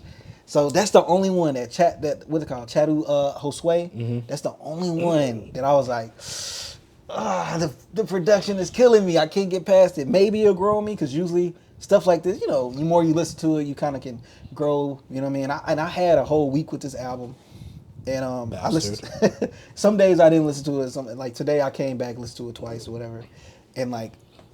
How do you feel about the bonus tracks? Because the bonus tracks versus the streaming version, I think there's like 2. Yeah, it's 2. Hard Drugs and Blue Muson.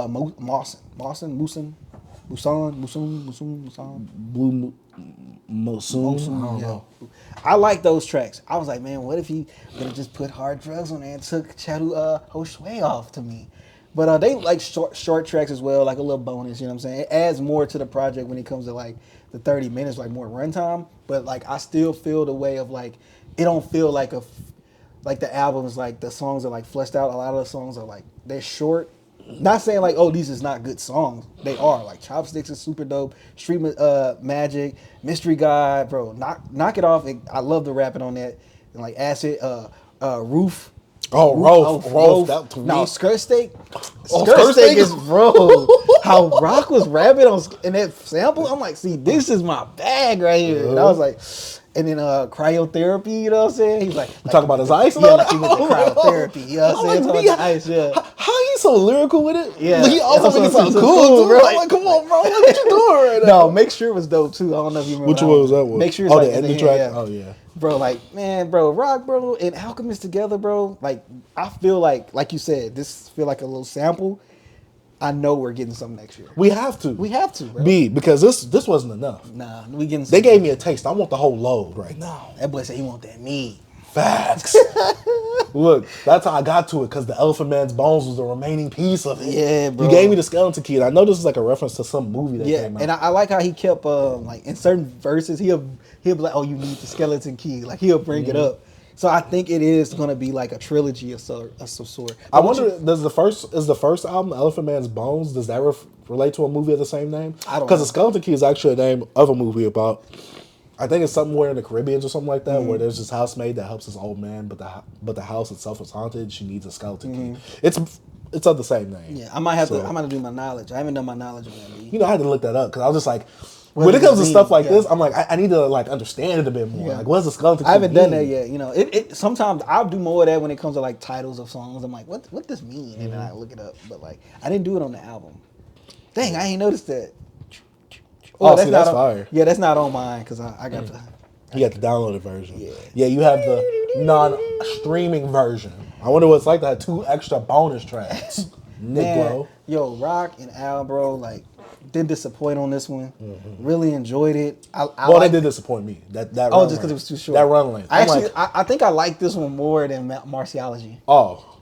What? I thought you were about to say Elephant Man. No. I'm about to say I think I like this one more than Marciology. Like that's Marciology what came out this year, right? Yeah. At the beginning when he the one that we both reviewed. Yeah. I like that one still because I returned to it recently. But like I don't know, after this I get a more. I enjoy this listen more. To be honest with you. I did too, because even though I hate the runtime of it, me going into this album, but it makes you go back. Like, yeah, exactly. But it's like I wish this was more fully thought out and developed songs though, because his first project, what, 45 joints, 45 tracks. I mean 45 minutes. Yeah, I thought it was more cool. I fleshed just out, thought yeah. that was too much in that samey vein. Yeah. For me personally, rapping, he's still rapping well. It's just too samey for me. Like I said, Alphabet Bones. Now that's my jam. Yeah, that's So, just see, Skeleton Key. I need like, is this like a 1.5 or is this like a full like on like sequel? Because so if we get that trilogy, this is a trilogy I want to hear. Hey, bro. I don't know, man. I don't know what I expect for Rock and the Alchemist to come out with next year. But I need you to come out with like the full project. You need something 40 minutes. Speaking of Alchemist, you see him and Erykah Badu in the studio? Yeah, I'm going to send you a picture of that. Because, you know, my boy, he put a picture like, unlikely collabs I want. Erykah Badu and the Alchemist. That's why I tagged her. I said, did you make this collab? Yeah, that's crazy. Maybe I did. hey. Tell her to send the file over. Hey, bro, that's crazy. Okay, imagine her singing on some drumless beats. Yeah, I or some really muddy, grimy beats. Hey, bro, you know that joint that... Oh, you ever heard the joint she got stuff with like Madlib and like... Huh? Well, Madlib is a bit... You never heard her a Madlib joint? Nah, you know Negro, I haven't done that. Unless it's on Baduism or if it's on Mama's Got a Gun or Mama's Gun. I think it's on her last album. Oh, that's... Yeah. I only listen I think to it's the Erykah first Badu track, albums. bro. But yeah, Rock Marciano, Negro, do not tease me like that again. I need more from you. Pause on that, but also unpause because every time I play this album, I'm like, dog. I'm like, every time I'm going in, I'm like, I know he about to say some fly stuff right now. I'm just like, the way he about to say it. When he said, don't listen to the casual, something. I'm like, oh my God. Like he said, I run NYC just to burn the calories. Come on, bro. Like little stuff like that he says. It's like, come on, Rock. Like, chill, bro. This is where, like, I shout out to our boy Kiko. This is when New American Park. Oh, see, no. This is why I ran into my boy Kiko. You gotta have some quotables. And every time bro. I'm like, he got the quotables. He got the quotables, he got bro. the quotables. Rock got quotables, bro. I'm like, I'm like, okay, so see, now I see why you love him so much. Yeah, I love I just Rock, need to break my barrier and like go into the drumless when stuff. you go down, I'm so scared though, bro. It's so crazy how you will like this, but he got stuff, bro. That's better than this. Oh, I got a little bass on it though. But I'm saying he got stuff with bass, bro. Go back, B. You're missing out. I'm going to two guys. I just don't know when because when it comes to rock stuff like this, I gotta be laser Before focused. I leave, I'm gonna play a song, bro, like from Rock. Like even bro, he got stuff with freaking see, I'm blanking, bro. He got stuff with old dude from not House of Pain, but from Cypress Hill. What's the freaking producer from Cypress Hill? Cypress Hill. I don't know. Be Real. Why I can't think of his name? DJ Muggs. He got a whole album with DJ Muggs. And they got one of my favorite Rock Marciano songs on there. Got bass on it though? See, nah, bro, got bass. It's just a dope rock song, bro. Oh, song. Yeah. Oh, I keep thinking They got an album together too.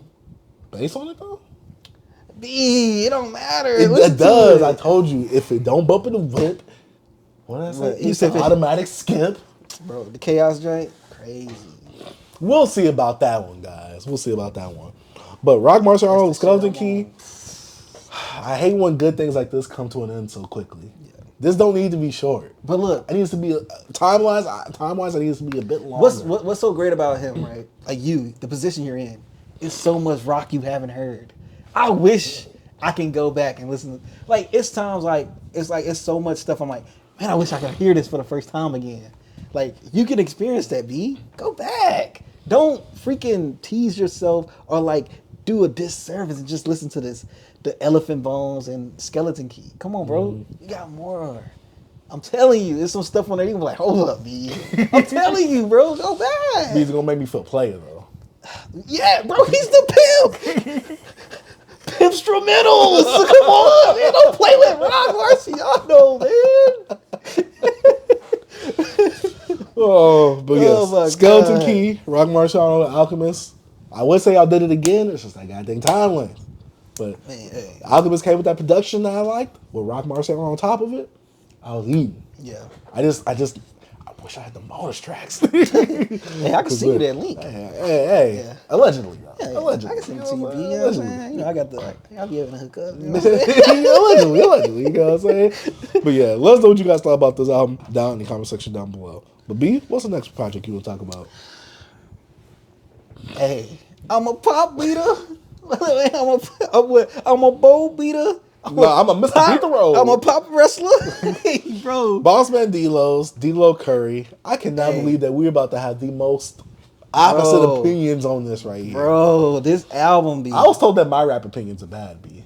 I was told that my rap opinions, what's it called? Great rap opinions aren't taken seriously. Yeah, something like that. I'm just like, because I didn't like Lloyd Banks' album because I said his album sounded samey. So this what we gotta understand, bro. Like this one thing I understand. Like yeah, we give people a hard time. We have debates. We do this right, but you gotta understand. Like sometimes it's about feeling. Sometimes it's about headspace. Like what type of vibe you on, and like this typically, if you know me and like the things that stuff I talk about, what I like, type of music I like, you probably wouldn't expect me to like this. But I tell you, I said before, I like stuff like this sometimes. It gotta have some type of charisma, something that bring me in. And BossMan Dlow does that, bro. He is so funny. And like, what's the thing about like you familiar with him? Maybe I wouldn't have liked this if I listened to his other mixtapes, cause like, oh, that probably had more charm to it. But this is my introduction to him, and I'm getting that from him like as a full project. I liked him on Glorilla joint. I'm like, hey, he funny. I like how he on a beat. He's not saying much, like, but like how he says it and like the charm of it is how funny he is to me, bro. Like the tone, the way he can. It's like that Florida in him. Like Florida people, you know, they a little off, bro. You know what I mean? It's like he's definitely off. Bro, he say some little things, bro. I'm like, yo, this dude right here is wild, bro. Say, you get in the car with me, babe? It's gonna be your lucky day. What are you talking about? Bro say, hey, I'm gonna buy a bus truck because I made it out the mud. You know what I mean? It's just like little simple stuff like that. He's not trying to go over your head. He's trying to get in and get out. He gonna give you some funny little quotables or whatever he do, and he out. And he going to the next song, and he gave you what? How many tracks on here? Too many. 20? 20 too many. Hey, 20 tracks, bro, and I like not much difference in between these tracks, but I enjoyed majority of these songs, B. Like overwhelmingly, like I mean probably like 19, 18. Like I was like, I'll just let it play. I'm good. You play, bro, you could play this and I'm straight. I'm not gonna skip. I'm just playing it. I don't know why, bro. I was like, dang, I think I like this album. And I'm really being honest. Like, Dlow got something here, bro. He got something. Like, it ain't, it's like, to me, I think it's like, okay, 2 Chainz was a better rapper, right? Of course. But 2 Chainz was funny as hell. Yeah, because he comes from that Ludacris tree. So, I'm thinking, he's funny to me, and that brings me in. Look, but he's not purposely funny. I know, though. I bought into his character. He has a character. Yes, he does. He has a persona. Yes or no? Saying he's a dog, got that dog on. Come on, bro. He has a persona that he's portraying on these tracks, and he's doing it well. Mm-hmm. I think that's why people bought into him. They sold on him. Like people can talk about like, oh, bro, he's not the best rapper. I don't know about bought into him because they like his singles. What you mean? People bought it, bro. I see people like, hey, yo, you listen to that BossMan? I didn't see no one saying that this weekend.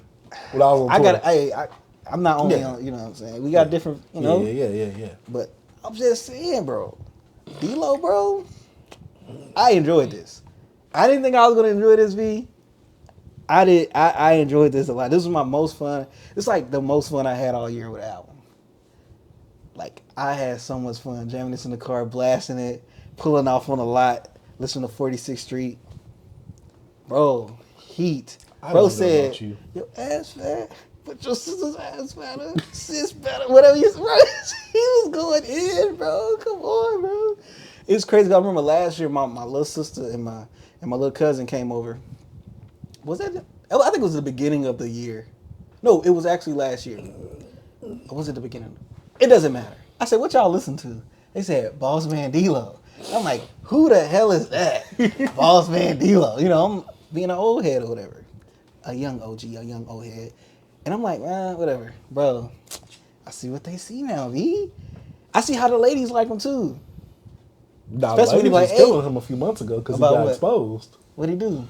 You know when he was, you know that song, his big song, the one that break him out? She on the 5th floor, he eat hibachi. And they was like, oh, he the hibachi because his meat got leaked. And it was... Oh, I didn't know. Yeah, I didn't see it. No, I'm talking about girls like his music, not his meat.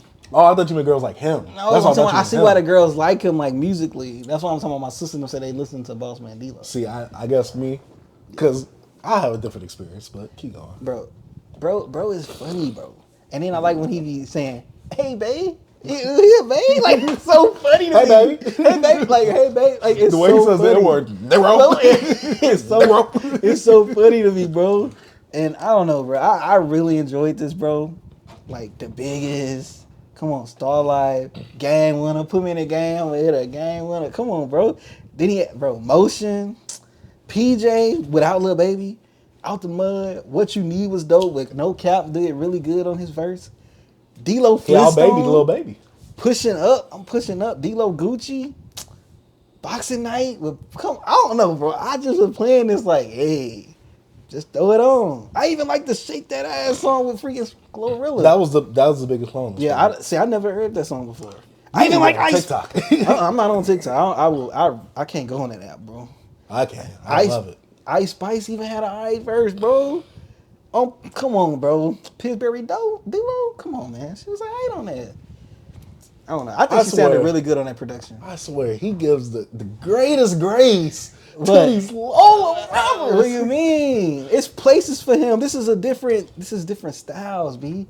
Like I feel like what he's going for, he executed it well. He did. I enjoyed this. I'm sorry. This is an album like when you take. It's some albums, bro. I take it off, bro. No, see, this is the problem. I'm not comparing this to no Maddox. Maddox stuff is trash, garbage. Yeah, I agree. This right here is way more entertaining. Way more entertaining. You done? I'm done, B. Because So look, I don't want to glaze no more. I talked about this man earlier this year because I listened to his project that he released earlier this year, Mr. Beat the Road. I listened to it because he had such a big buzz on TikTok. I'm like, boom, let me go check out his previous mixtape. Like I said, it's called Mr. Beat the Road. I believe it was a lot shorter than this one. It came out this year. It was 17 songs, 39 minutes. You see, I like mostly every song on here. But I feel like he gave me a bit more variety on this album than this one. Nah, I think that Dlow, he's another Rod Wave type where if you like what he's giving you, you're going to like it. Yeah. I did not like this project. Dlow Curry, it was just so predictable. It was so samey. It was the same thing. Every single song. I missed the beat the road. I'm going to beat the road. Come on, Negro. Yeah. It's the same thing. Hey, baby. Yeah. And I learned the lyrics really quick. I think that's his formula B, because he has the TikTok people. He's making it more simple so they can catch on and know the lyrics. But for me, this is all samey. It's all the same. To me, this reminds me of the Big Plug album I heard earlier this year. No. This is the exact same thing. He uses the exact same formula for every single goddamn song. Gets the same type of instrumentals. He literally types in this man has way more character type beats. I agree, but character just don't. It don't help with every single. It helped with 2 Chainz. But 2 Chainz can rap well still, and he had good beat selection. Barely can rap well. 2 Chainz was more funny than rapping well. Like, ooh. Yeah, but he still rapped. We laughed more at 2 Chainz. He rapped well still. We laughed and he made bangers. I don't hear no one laughing at Riding Around Not Getting It. No one was laughing. Sucked. It's mine, I spend it? I never liked that song. You don't like good trap music, that's why. Alright. Like I said, I enjoyed Mr. Beat the Road. But I said it in my review, it's the same thing over and over. The reason I won't crap on something like that versus like the other people I crapped on the mainstream is because he has that character to him. And this, I feel like he found the one and he did it all throughout the album. Instead of giving me a bit more variation with the actual production. Because Dlow, as a rapper, yeah, he's not good. We know that. I'm not critiquing him on the rapping. But the rapping got stale and formulaic over all these tracks. I'm like, dude, give me some varying production. Give me something different. Because it's literally, every single song sounds like a BossMan Dlow type beat. It's like he searched on Chase YouTube. the Money on here, bro. And that's not a BossMan Dlow type beat. Chase the Money gave him Chase the Money. I like 3 songs out of 20. Hey, bro. I like the last one. Check your ears, man. Check your ears, because there's nothing but bangers on here. You bugging. I wanted to bang my head on the... Bro. And so my thing is this. I listened to it one time. This weekend. You know I listened to it in the car. I played this joint so much. I listened to it on the way to my fiance's brother's house. And the ride there was as long as the album. I listened to it with my girl. We both looking at each other like, he's going to talk about beating the road. Bro. He's going to talk about getting the girl. He's going to talk about the eyes. I stayed in her. Come on, bro. To me, it was just so formulaic. It got so stale so quickly. And the album dragged to me. If this would have been 30 minutes, perfect. Perfect. This was an experience. This was fun. No. I was ready for the next track. I wanted to bang my head on the window. I was ready for the next track. I'm like, was what not. he's gonna say You next. was ready. You was waiting for the next minute to come up. Yeah, and then I can go on. It was quick to me. And I go back to this. I This listened to this album- album like 4 times. I listened to it once. That's all I needed. And I go It back to dragged. songs. I This go album back got to tracks. stale so quickly. You know what this is, B? It's like a loaf of bread. Once you open it and a week passed by, it's out of there. That's what this is. This album's a loaf of bread. Nah, bro. I did not like this. This was. I'm gonna get it out the mud. He should have kept it in the mud. Oh, Hey, Dlow. yeah, that's what I was doing on this album. Nah, you can't sleep through this, boy. There's number bangers on here. Yeah, one made me want to bang my head on. Got too much dog shit on me. Why does he like this? He No, gave Big X a plug a hey. pass. He's giving this a pass. No, Am I this in Twilight Big X the Zone? plug is not a. I wasn't like I like this Big X the plug. I'm like okay, I understand. No, I think you gave it grace. Yeah, I gave it a grace because it's okay. This right here, That's not good, B. Mr. Beat the Road is better. I'm gonna listen to it. I hope it is. I hope it is. Hey, as well. you ain't telling me nothing, but it's more big. It's more dope. Big Boss Dlow movie. BossMan Dlow. BossMan Dlow. Bro had me dying. He said, you bring around them losers, baby. Come get a real winner. Then he's like, hey y'all, get y'all told him at the club, like get out the way. A boss coming through. You brokies, get out the way, bro. Bro, he had so much lines. Like I was telling my girl, like, yo, I gotta sit. I want to listen to this BossMan Dlow, and I was gonna like all the ones I like and just make a list. But I was like, I can't do it. I was just laughing too. I was like, nah, I ain't gonna do it. I got to spend my time doing something else. Look, but he was laughing through the whole album. Me, I'm over here dying listening to this album. Yeah, it was a chore to you, B? Yes. First, I thought it was gonna be a chore. I'm like, no, I'm not gonna like, bro. I'm like, hold up. That's why I was so surprised he put it on the docket because I told him, I said, I'm going to listen to this either way. Because I like this last project. Yeah, I was like, hold up, bro. Hold up, this kind of hard. Yeah. Oh, and also I forgot he's gonna make an NBA reference in every single song. I get it for the theme, but it was just so predictable. You a bench warmer or you a bench sitter? I'm just like, I like the game winning shot. I'm just like, hit the game. What up? Hey, I like BossMan Dlow, bro. I like him on his last project. You gain a new guy to listen to your music a little bit. I'm gonna be honest. I'm not the type of like this type of stuff. Don't stay on me. You know what I'm saying? I move on to the next. This is McDonald's. Yeah, but McDonald's good. No. I'm not saying that McDonald's is bad. There's a place and time for McDonald's.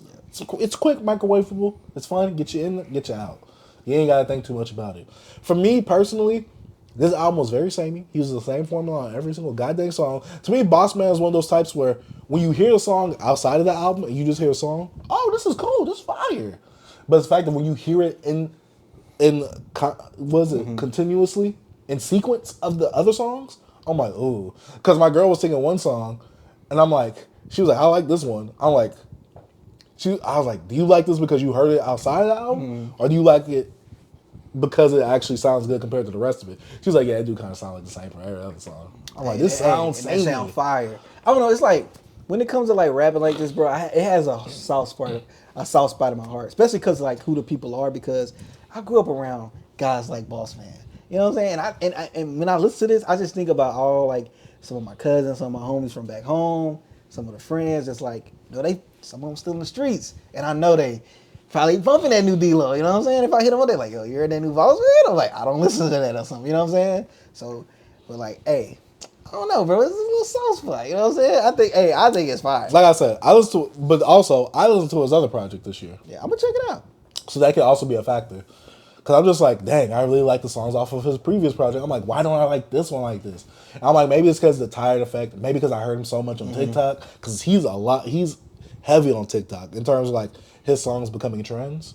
He's heavy on there on TikTok. And to me, he makes the same song. And like I said, he's the type where if I hear that song out of context and I just hear it, I'm going to like it. But in sequence of the actual album itself, I'm like, I'm getting tired of this. Like, this shouldn't have been 40 minutes. Like, I was out of there. Hey, stay at it. Hey, yo, BossMan Dlow, bro. Dlow Curry, bro. Hey, you did your big boss man. Did you see his freestyle to Window Shop? People, I didn't watch it. People said they liked it. People like, yo, he getting better.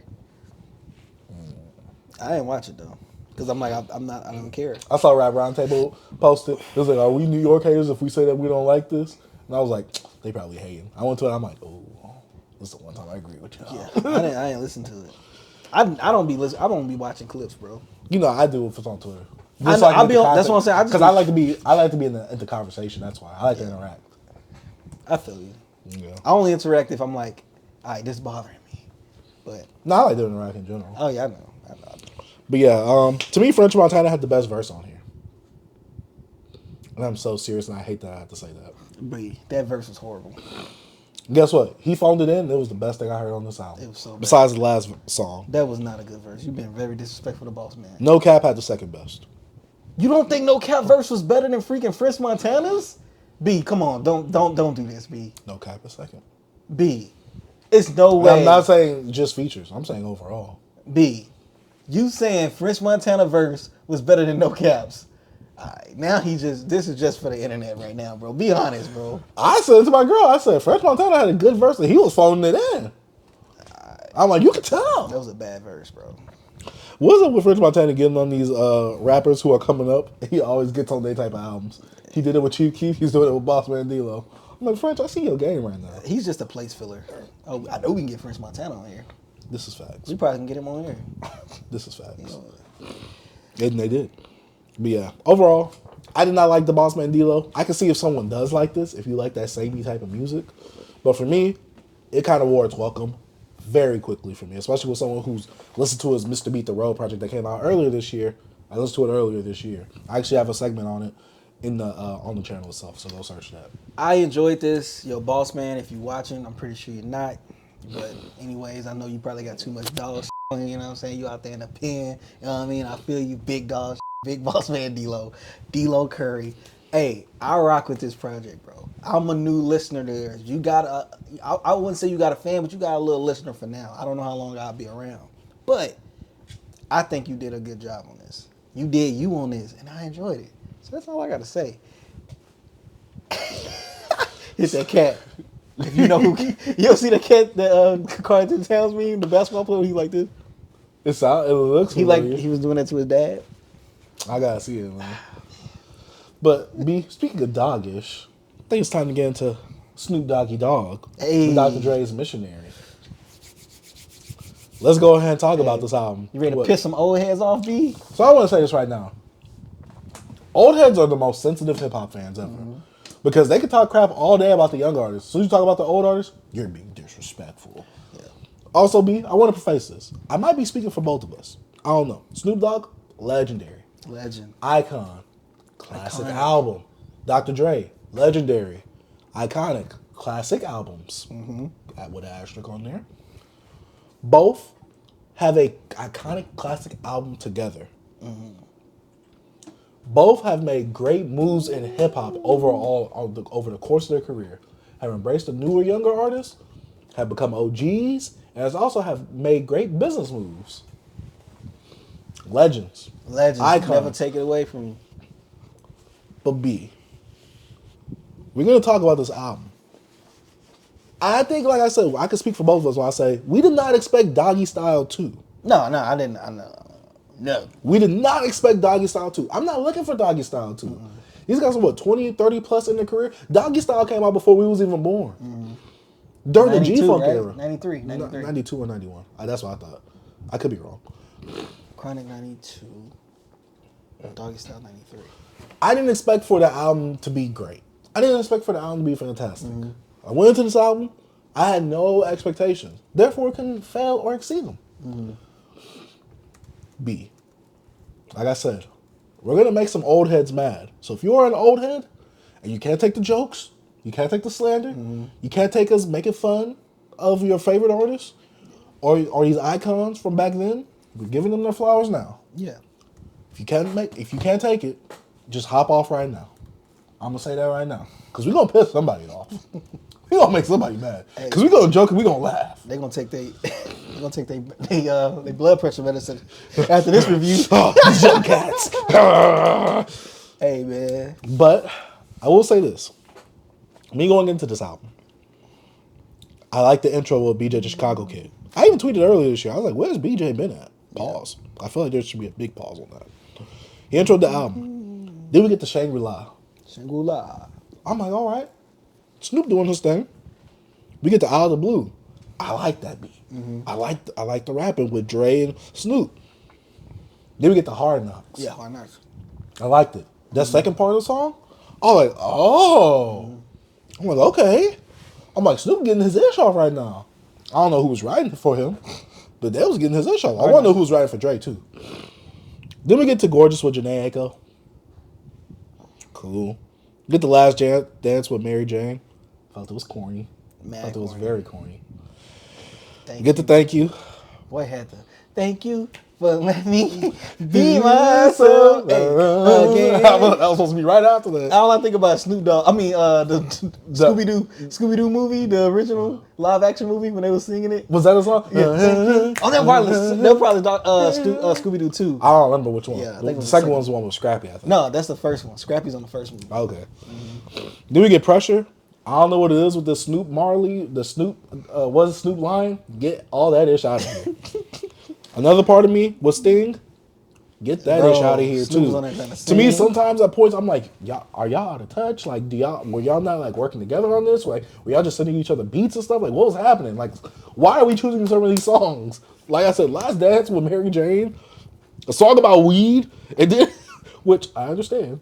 That song was just so corny. It was executed so cornily. Then we get the song Skyscrapers. I liked it. Especially Method Man's verse. I like Meth. Even though Meth, I feel like he was pulling back a little.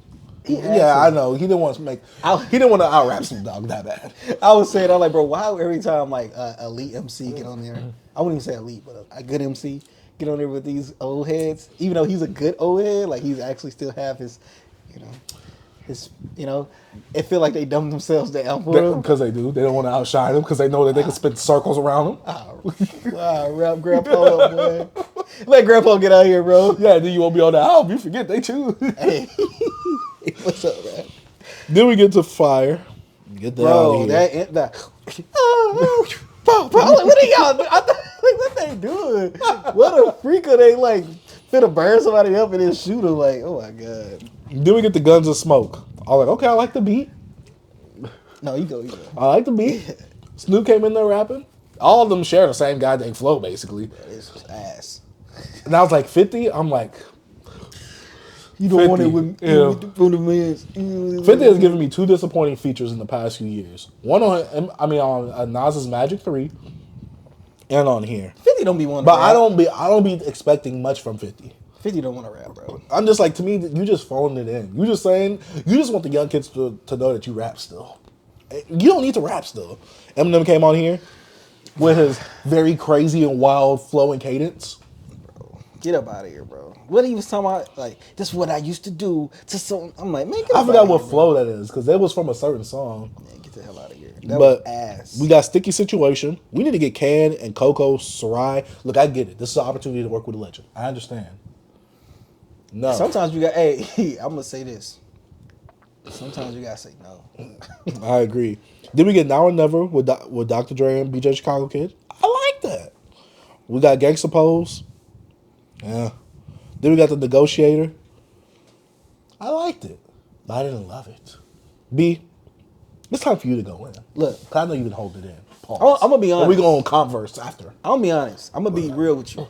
I liked the track 2, track 3, track 4. Hard Knocks, Out of the Blue, and Shangri-La, right? Shangri-La.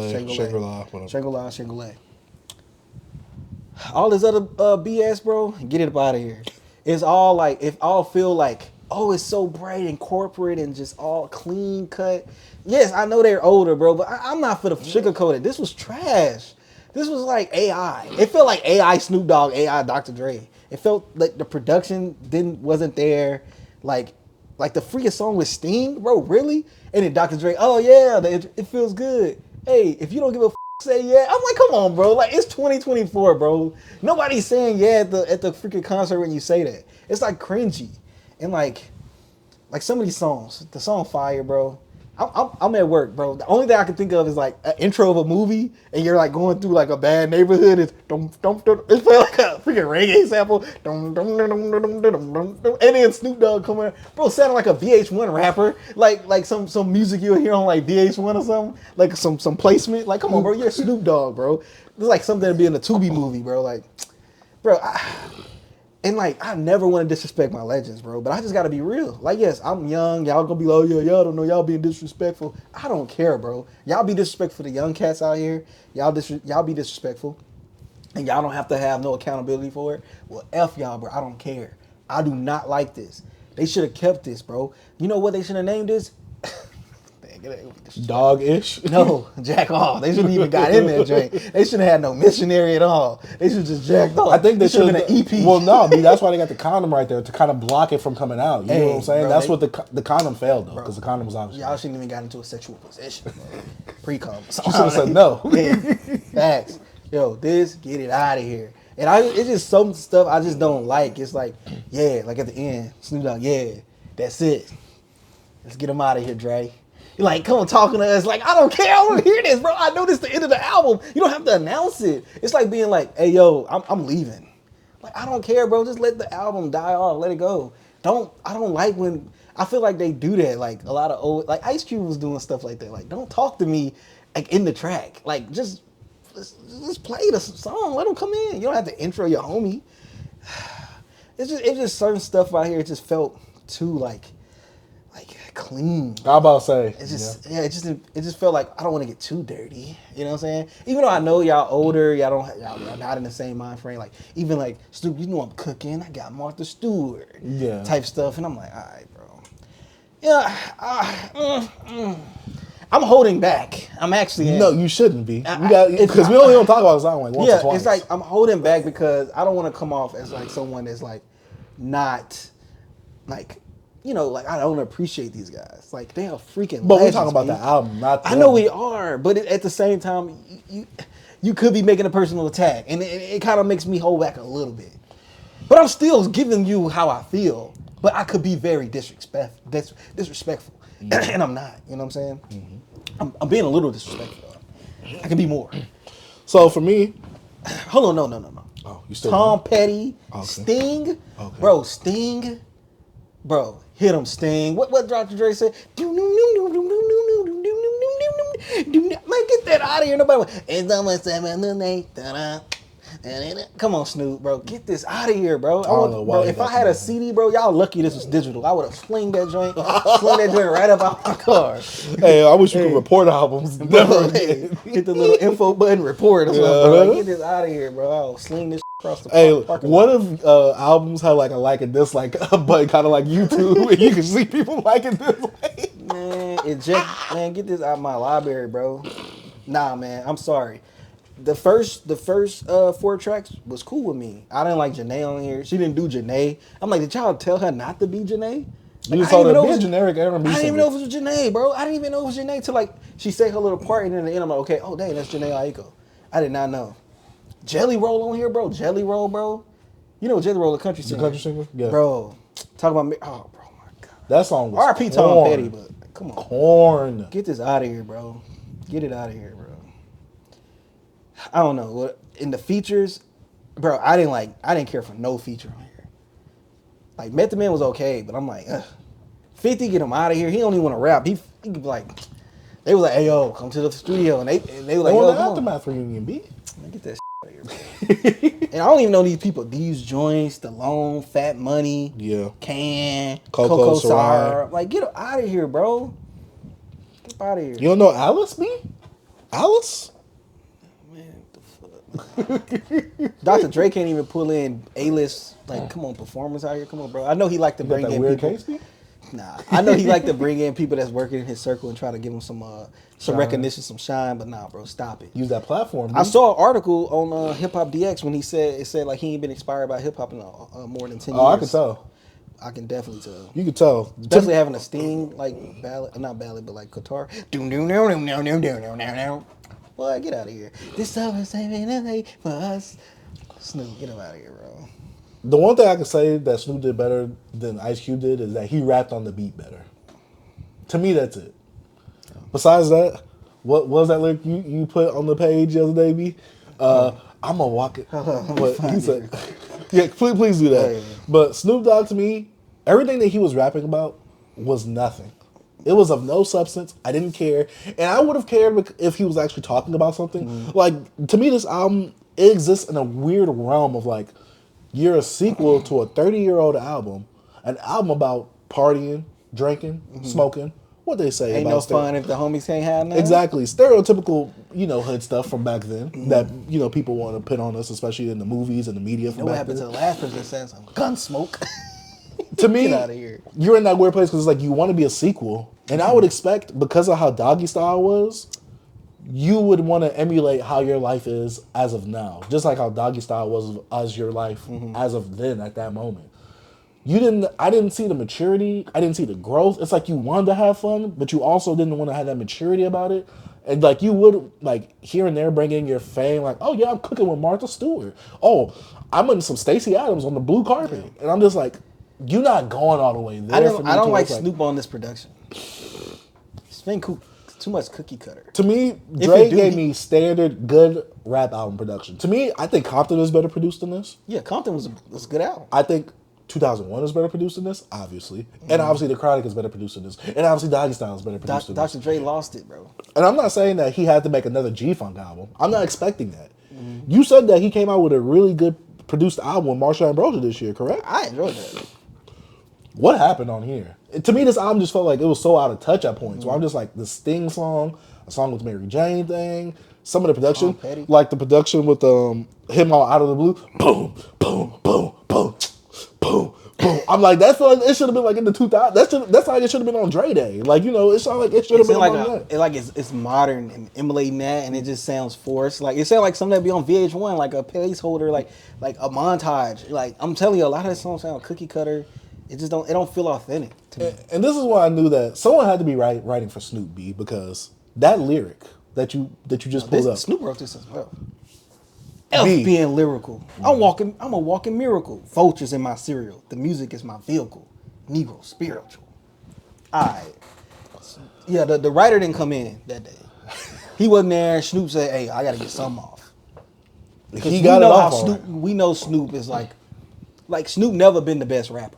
He's never been the best lyricist. I'm not going him for lyricism. Snoop was always he came with the swag, the cool smooth flow, rapping like it just that was his style. It was different. He lazy pretty much, and I feel like he started off strong to me rapping wise, but like it was some stuff on here. I'm like, hey, what's that meme? Nah, the meme with that one dude just like Hispanic dude just waving. Yeah, that's the one with the SpongeBob in the background. Oh, I never hear the sound. I just see the. Yeah, this album was stinky, and I see some people. I was disappointed in this. Yeah. Why? What expectation did you? We already knew that this album. We're not expecting Doggy Style to, but I wasn't expecting what we got on here. I expected it to be a bit more cohesive. I expected it to be a bit more grand, because the beginning of the album started off good. I liked the first 4 songs. It started off grand, but I don't know what it is, but it just felt like it got so disjointed at points to where it's like the song with Sting, and then right after that you have a song featuring Method Man. Yeah. What are we doing, B? So usually I do this at the end of the episode, but since it correlates to this album, this is my tweet of the week. I know we still talking about album. This is in the context of it, so I'm just gonna say it. This is from Mad Slander. I don't know if you saw this. That Missionary album is trash. It's not because Snoop can't still rap either. Dr. Dre production isn't good. Equivalent to LL Cool J and Q-Tip. I didn't agree with him on that one. Yeah. I feel like they put out something better. Yeah, but I echo his sentiments, bro. This is not good, and I don't you know how we do the whole thing of like it's subjective. I don't understand how people like it. I'm like, y'all don't hear this? Y'all don't hear this? It's because you want to know why? If you like this, you more than likely don't like newer rap or a lot of newer rap.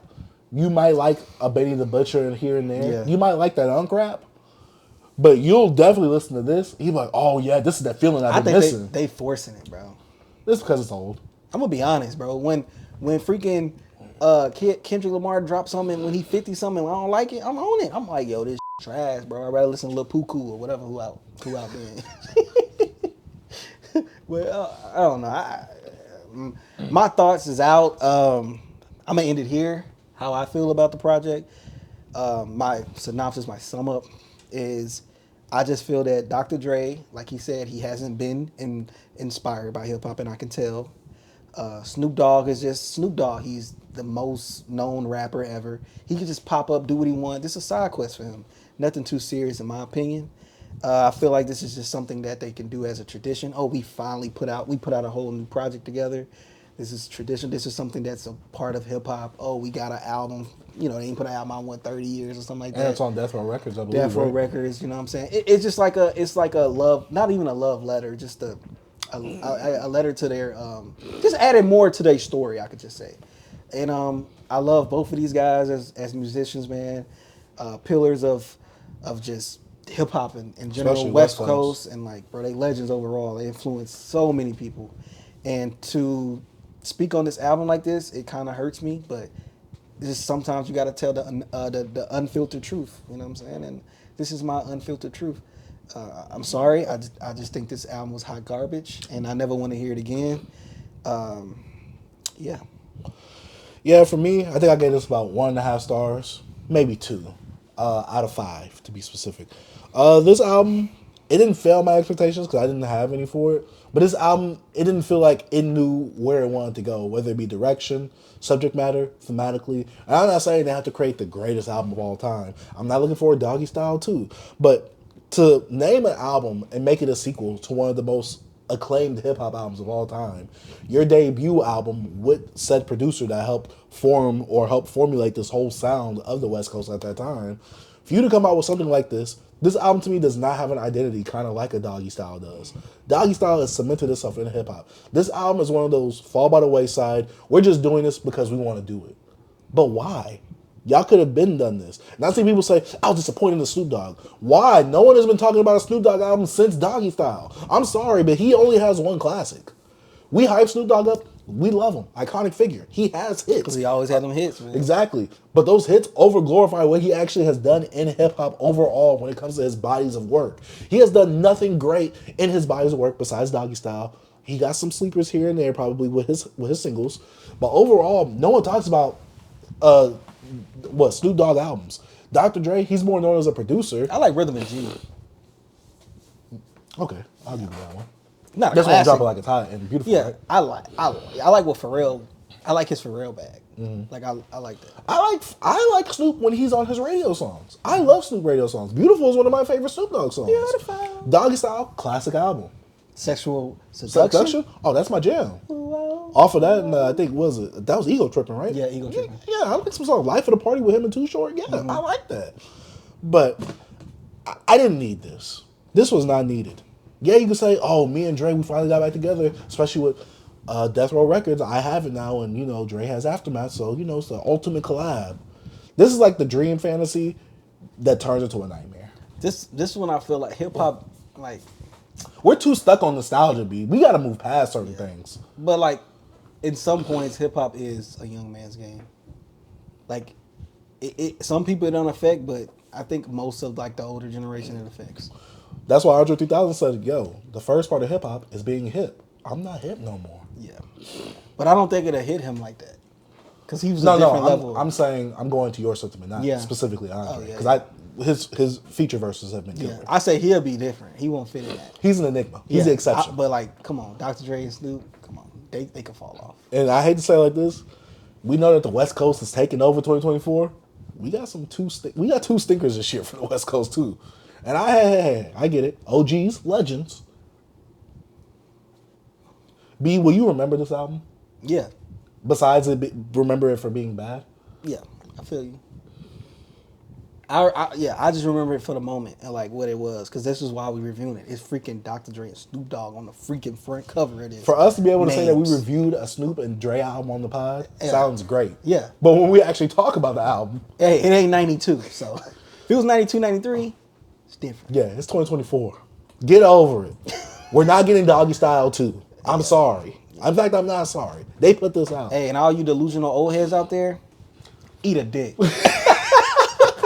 The worst part is, they thought that they would try to be childish and still be fun. We're going to make the vinyl a condom. We're going to make a picture. This is going to be a condom. We're going to be fun and make the album a condom cover.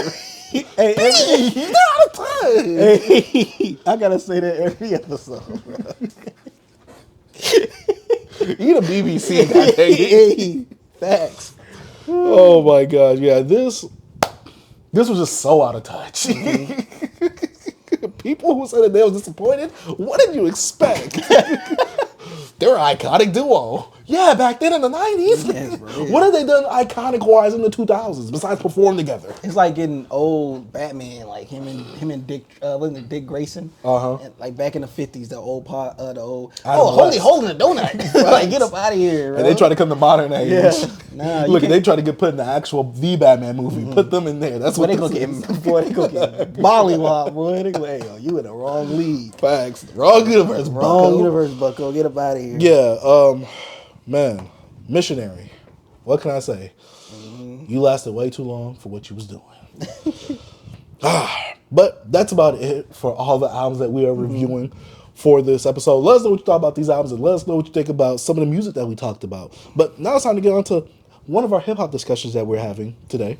What albums in recent years would we induce in the classic catalog of hip-hop albums? Now, B, you brought this up. What made you think about this? The two albums I jammed was Scorpion and Daytona. Those are two albums that I think there would be like staples to me as classics in that modern era. I know people would disagree with Scorpion. Suck one. I don't care. This is how I feel. I just feel like I feel like it's rare now to actually give an album that classic title because it's so much you have. I feel like it's more pressure on the artist now because it's hip hop is 52 now, 51, 52? I think 51. Yeah, So so Nas Magic came out last year, so 51. So it's so much history now. It's not easy to reinvent the wheel, to come out with something different, to like innovate. You know what I'm saying? Like I agree. the biggest we have innovation right now is from Playboi Carti. Like he's pushing these kids to do some things that we don't like, but some of them we do like. You know what I'm saying? I just felt like if you want to go to albums that actually had some type of impact at that time, and I feel like to me, Scorpion from 2018 was like the most recent I can think of. To me was a classic album from like some mainstream artist. And I say Pusha T Daytona, short album, but the impact it had, just the year of hip hop. That album made a statement to me, and it spawned off a wild beef with him and Drake, and then, finding out Drake has a kid, and also Drake actually putting out, to me, a great album as well. To me, also a classic. You know what I'm saying? I know some people won't agree with that, but you think I care? I don't. So I'm going to say what I want to say. I just believe that now, it's like, what are those albums be like for you? I brought two to the front. And I know you made your list. What are the albums you feel that put a staple or like ingrained themselves into that, that catalog of like classic hip hop albums? Because when you think classic, you think, in modern years, Good Kid, Mad City. You know what I'm saying? My Beautiful Dark Twisted Fantasy. You know what I'm saying? Like what would be DS2? So, of course. So for me, this one was a bit harder because we gotta also differentiate what makes an album a classic versus what makes it that artist's magnum opus. Mm-hmm. We've gotten a lot of great albums over the years, but a lot of them have not been classic worthy or deemed to be classics. So to me, that was the more tougher part about this conversation and about my list because I'm just like, I like this album, not a classic though. This album was pretty good, not a classic though. It doesn't have that impact. Scorpion is definitely one of my ones. From the impact it had, it being pushed everywhere. I know a lot of people, Drake had bots from UMG, yada yada, whoop whoop whoop. I don't care because guess what? All them songs are still on the radio. Mm-hmm. You can't bot the radio. There's people that's actually playing those songs on the radio. Yes, Drake was on all these playlists. So what? He was still getting streams. I don't know a single person that doesn't know a single song off of Scorpion. Mm-hmm. Scorpion is like Drake's biggest album in the last few recent years, I believe. Like after Views. Yeah. Besides maybe CLB. Because that song had like 1 to 2 big hits. Yeah, but it didn't Scorpion, it didn't do anything compared to Scorpion as a whole body of work. To God Plans and like hits wise, like God Plan and freaking Knife of Will. What's the other one? A God's Plan. The Nice one I'm for talking What? about with Kiki. Nice for What? Do you love me? Nice for What? That's not Nice for What. That's a different one. Oh, In My Feelings. In My Feelings, yeah. So Drake, I put that on there. Mm-hmm. And so for me, I had to make two categories. I think we do have some classics, but I only have one for the recent years. But also, I think we have some cult classics. And cult classics are classics deemed amongst like certain people or a certain sector. Be like, this album is that one right there for that sector of hip hop or whatever. You don't think Scorpion can do that? Be a cult classic then? No, I think it is a classic. I know you said you think it's a classic. But you don't think it could fall into that category? Of Because cult I think if we call it, I think we'll be in a minority calling it a classic. I think we're in the minority of calling it a classic right now because people haven't really looked at the impact of Scorpion. They're looking at Drake as a person, and the whole beef kind of overshadows that moment of, well, he was hiding a child. Yeah, because it's the whole. Because you gotta understand, I feel like when it comes to these classics, it's a moment as well. I feel like the moment behind the beef as well adds on to the lure of Scorpion to me. Like for me, I don't want to say it like this. GNX is not a classic. Because just because it had a huge moment behind it, and it's a good album, but it doesn't have that classic appeal for it. And see, that's why I'm like, you can have a classic album, you can have an album with classic moment, but it doesn't mean that vice versa make it a classic itself. To me, you got to have the impact, and yes, I get it. GNX does have the impact because it has a whole bunch of streams. It's selling really well. But to me, the music itself is not pushing anything forward because it's music that's already been done. I think with an album like that, it might have to take some time. I'm not just saying it's gonna be a classic, but I feel like in that situation with like, oh, the music is not like super crazy, but it's a really good album. Maybe in time, as it ages, maybe it'll get people won't like it as much anymore, or people might like it more. You just never know. I feel like that type of album, it kind of needs. Soon? I think it's too soon for that one. It's not like, to be honest, when you heard Good Kid, Mad City, you was like, oh, this is a classic, like, cause you like, yo, nah, this is felt classic. it. You felt Pause. it. Yeah, it's just some albums you hear like, okay, boom, yeah, classic. So I don't think that GNX has that impact. Yeah. But for me, the one I could think of in most recent years, Whole Lot of Red. Yeah, I knew. Now I put Astro World in there because I feel like that was that one. But I'm like, is this actually a classic or is this a cult classic? I'm so confused on that one because Astro World did have impact. I think it's a classic. I do as well. But I can see if some people say like, oh, it's not a classic, even though I think it is. It's great selling. It had a huge moment behind it. The actual concerts and festival, whatever it had for it. Yeah, Travis Scott became a superstar with that album. That album propelled him into superstarism. To me, not a lot of rappers had that type of album, especially in that long in their career. Because this is Travis's third project. Well, third album. His fifth project. This pushed him into superstarism or superstardism or whatever. Stardom, that's the word. Mine is Whole Lot of Red by Playboi Carti. To me, while it was one of those albums that it was very in the middle when it first came out. I was one of those people that hated it. Because I'm just like, what the F direction are you taking with this, Carti? I'm like, he's doing a whole bunch of yelling, screaming. I'm like, me at the time, I didn't like rock like that either. I still don't. But there's certain things where I'm just like, what is this? This is just a bunch of noise. I got my old head ears, even though I gave it past the Die Lit, even though I like it more. And I liked Playboi Carti, self-titled. So when I heard Whole Lot of Red, I was just so confused. I'm like, what is happening right here? I'm like, Playboi regressed. But B, it took me a while. Years later, I'm listening to Yeet. I'm like, oh, this new kid Yeet is pretty fire. Ken Carson. Oh, he's under Playboi Carti's label Opium. Destroy Lonely. Okay, I like this as well. I'm hearing all these other TikTok artists that are some no names and that'll fade with the times. I'm like, oh, I'm liking this. And I was talking to my friend Sam. He was like, yeah, I like Whole Lot of Red. I'm like, nah, man, I don't like that. I don't see how you like that. I like a few songs off that. He was like, go back to it. And I'm like, it all clicked. Like I said, a few years after Whole Lot of Red, I'm listening to Yeet, Ken Carson, Destroy Lonely. Listen to everything that came from that. Exactly. It all stems from Whole Lot of Red. I'm like, I did not know the significance or impact that this album would have like this. It created a whole new subgenre in hip-hop called rage. Just really aggressive trap drums and music, really loud, rockstar-like mosh pit era of hip-hop that we're getting right now in terms of sound. And really it's being made to be performed really loud and with a big old crowd, and they're all like rocking out. And also, like, the point of this conversation is also to start the conversation of like what's gonna come after in the future. Because a lot of the stuff that's coming out right now, we probably don't look at it as a classic, but as time goes, they might hit that status. Yeah, because a whole lot of red was that one for me. Yeah. It was that one that it had the age. It's gonna be albums that we're like, yo, that was a great album. That probably through the time we probably go back to it. Most people are like, yo, that was something different. And it's probably gonna be like a classic in a way of like you said, not in a way of, oh, the impact it had. It maybe just this is some really good songs, had a really good concept, but like it made so many others. It influenced so many other people. I feel like that, like you said, for Whole Lot of Red. Like Whole Lot of Red, I like it, but Die Lit is the album for me. I think that's his best work. You think that's his magnum opus? I wouldn't even say that because I don't know yet. But I would say currently, yes, I say Die Lit is that for me.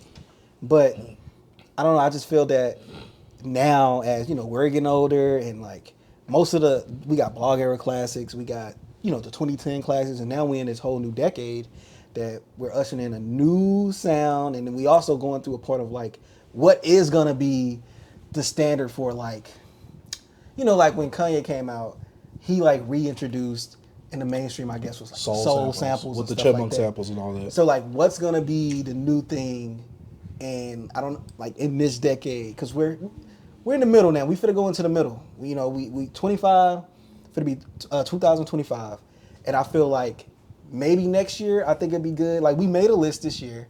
I think it'd be great, to revisit that list and do some more, because we're going to be 5 years in of, like, the best albums out of this, the half of the new decade. Because, like, it's going to be things, bro, that's like, hey, man, I think so-and-so might be a classic. GNX might be one of those. Who knows? You know what I'm saying? I'm just saying. Mr. Morale and Big Steppers might be a classic to some, a cult. I don't like That's a cult classic. Yeah. That is a perfect example of a cult classic. Yeah, I don't know. I just know that the conversation is going to change, especially as, time goes by. And, like, we went from last year being, like, supposedly a bad year in hip-hop and, sales being low and blase. And I don't know. It's just, I still feel like hip-hop's in a great space, but kind of in a space where, like, the unknown, in a way. I think it's I think the thing is, and I told my homie about this one time, shout out to Ryan from the Blur Mob. He says, like, oh, we're in a day and age of, like, there's so many bad movies out right now, and all these movies are carbon copies. And I was like, no. I'm like, we're in an age of now, we just see the bad movies a lot now. Because back then, we did get a lot of good movies, but we also got a lot of bad movies that just never made it to theaters. Those are the type of stuff that comes straight on DVD and stuff like that. Now, instead of it going straight to DVD, it's now coming straight to streaming. It's now just being on Amazon Prime. Somebody might find it, might make a tweet about it, and it go viral. To me, in this day and age, we are in a great space of hip-hop. It's just that a lot of people don't really want to do the work or spread the great hip-hop that they listen to. And it's like an echo chamber of they just want to talk about the same thing. I think it's because back then, blog era was so fun finding a new artist. And I feel like now we got to a point where it's lazy, where like we let the DSPs do that for us. We have playlists that give you new artists. Algorithms. We have the algorithm of like, certain artists hit a certain monthly listeners and they can put themselves in their like Discovery Weekly playlists and stuff like that. That like we don't do the work anymore. Like it's been a long time since I actually like, I found this dope artist. Like I remember finding an artist nobody was listening to and feeling like trying to gatekeep that artist. Like, yes, I'm older now. Maybe that's the experience. Maybe the younger guys are feeling that. I don't know, because I know it's a whole new wave going on in the underground culture of like, all the little Playboy Cardies have their own little thing. And they're like, oh yeah, this guy's the king of the underground type stuff. But I don't know. I just think that we're like going through... We don't want to go through all this mess. Basically, the essence of digging in the crates is kind of leaving. Yeah. Like the crates is coming to us, and it's kind of like suggesting, this is the crate that you should be in. Yeah, it's pretty much it made us lazy. Yes, people are buying physical media now with vinyl, but it's still more in our phones. Even though you're buying it, you're not playing your records as much as you're playing it on your phone. You're just not. But also, it's a continuous way to actually pay the artist, even though that takes away the fact of people don't have to buy. It depends on what type of artist. If it's an independent artist, they're getting more of that. When it comes to like a mainstream artist and themselves, they just pumping out the records. The label are like freaking milking you. First press in here, second. Come on, bro. When did the major labels start doing that? They was not doing that. They pimping y'all. They are pimping them, bro. and like a certain someone, you know, I see he getting these connections with different labels, and you know what I mean. And he's helping them. But Is who I think you talking about? you know what I'm talking about. But I'm not hating. I'm just saying it's like it's kind of predatory. My opinion. No, it is predatory. It is predatory because it's preying on your FOMO. Yes, sir. Yeah, so I looked up a list of albums, like the top 150 albums of the 2020s. Some of them that come up, the Black Thought one with a Danger Mouse, Cheat Codes, Run the Jewels 4. I can't see that really happening. Lil Sims, sometimes I might be introverted. Yeah. Arm & Hammer, We Buy That Bed, Test Strips, yeah. JPEG Mafia and Danny Brown, Scared and H Words, ASAP Rock, Spirit World, Feel Guide, which I never finished that one. Billy Woods and Kenny Maps. Sego, Maps. Classic. Well, he said Kenny Siegel. Oh yeah, I'm sorry. Marlo 2, Arm & Hammer and the Alchemist, Haram. Yes, sir. I like that one. ASAP Rock, Integrated Tech Solutions. ASAP Rock had 2. Blockhead the Ox. This is one of the first projects you talked about on our first What We've Been Jamming. That's my joint. I remember this because of the Ox. The cover. Billy Woods. This list right here has a lot of like underground. Hold on, what you on? What's that you on? Hip Hop Golden. Oh yeah. Nah, they super underground. Yeah, I could tell because they super underground. Because I see a con here. Yeah. Not saying that con's bad. No. I know. But this kind of like fits. No, that you theme seeing of, like, Arm & Hammer, you seeing ASAP Rock, anything Billy with Woods. ASAP Rock, Billy Woods, Boldy James. They have a demographic. Yeah. So these are some of the most recent like top 150 You're albums. not gonna see like a, excuse my French, but a Travis Scott on there. Okay, I'm on another list now. Albumoftheyear.org. We got Kendrick Lamar's Big Steppers, Dave, we're all on this together, Lil Sims, No Thank You, and the introverted one. Kendrick Lamar's GNX, Arm & Hammer, Tyler the Creator, Call Me If You Get Lost. I don't think that's going to hit classic status. I think it will. You think it will? That's one I was going to bring up. It just blanked me. Yeah, that's one. Why do you think that? What that album did for Tyler. What it did with the Gangsta Grills, putting it on it. Like, bro, it was a freaking moment. That album, like, bro, people... See, I was absent like, from you that got, moment. yeah, you got old heads that's like, yo, that's my album from Tyler. Like, you know what I'm saying? No. That's one of those. Freddie Gibbs, Alchemist Alfredo? Come on, bro. I don't think it's classic. I think it's like one of those... I think it's a cult classic. I think it's... But I don't think it'll be like a hit level of Pinata. You gotta understand, B, like, what we in now. I think it's hard for us to vision these albums just because we think about all the old albums now, and like we have time with those albums. That album's amazing. Oh yeah, bro. I remember when it came out. But you know, I'm clouded with my bias. Yeah, but so I it's remember hard for just me to say driving to that. go pick up my shoes from UPS when that joint dropped. And I'm like, ooh, they over here killing, bro. That freaking Scotty Beam hit. That's one of him Rick Ross, right? Yeah, Scotty. Yeah, man. Well, Freddie Gibbs is different. Denzel Curry, Melt My Eyes, See Your Future. I think that's a cult classic. That's Black Thought, Danger Mouse again. Ray Black, Loyal, Tyler Creator, Cornucopia. I think Nas's King Disease 3.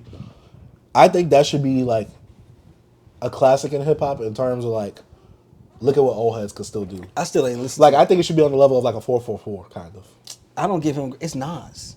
To me, he's not in that list. Yeah, but to me, I haven't listened to that album. For me, I'm like, okay, Nas, you're showing me that you're still hungry. Like you still like got it in you to rap. Like because even though Nas has a lot of chill, laid back type of like rapping that he does, to me he sounded hungry on this. The beats that Hit Boy was giving him on this, and he only had one feature on the whole album. I'm like, that is so impressive, especially so far in your career. And you make it sound like what you're rapping about sounds so interesting. He says something, I can't believe Pete Rock would act like that. That type of stuff make me want to give hip hop back. I'm like, look at what you're doing on here. Talking about his memories of him, being for the projects or whatever. Him talking about fame, taking girls out, stuff like that. I'm just like, Nas is really killing it on this album. To me, this is my second favorite Nas album. Yeah, I never. Like, first one is the Untitled one, because that was my first Nas album ever.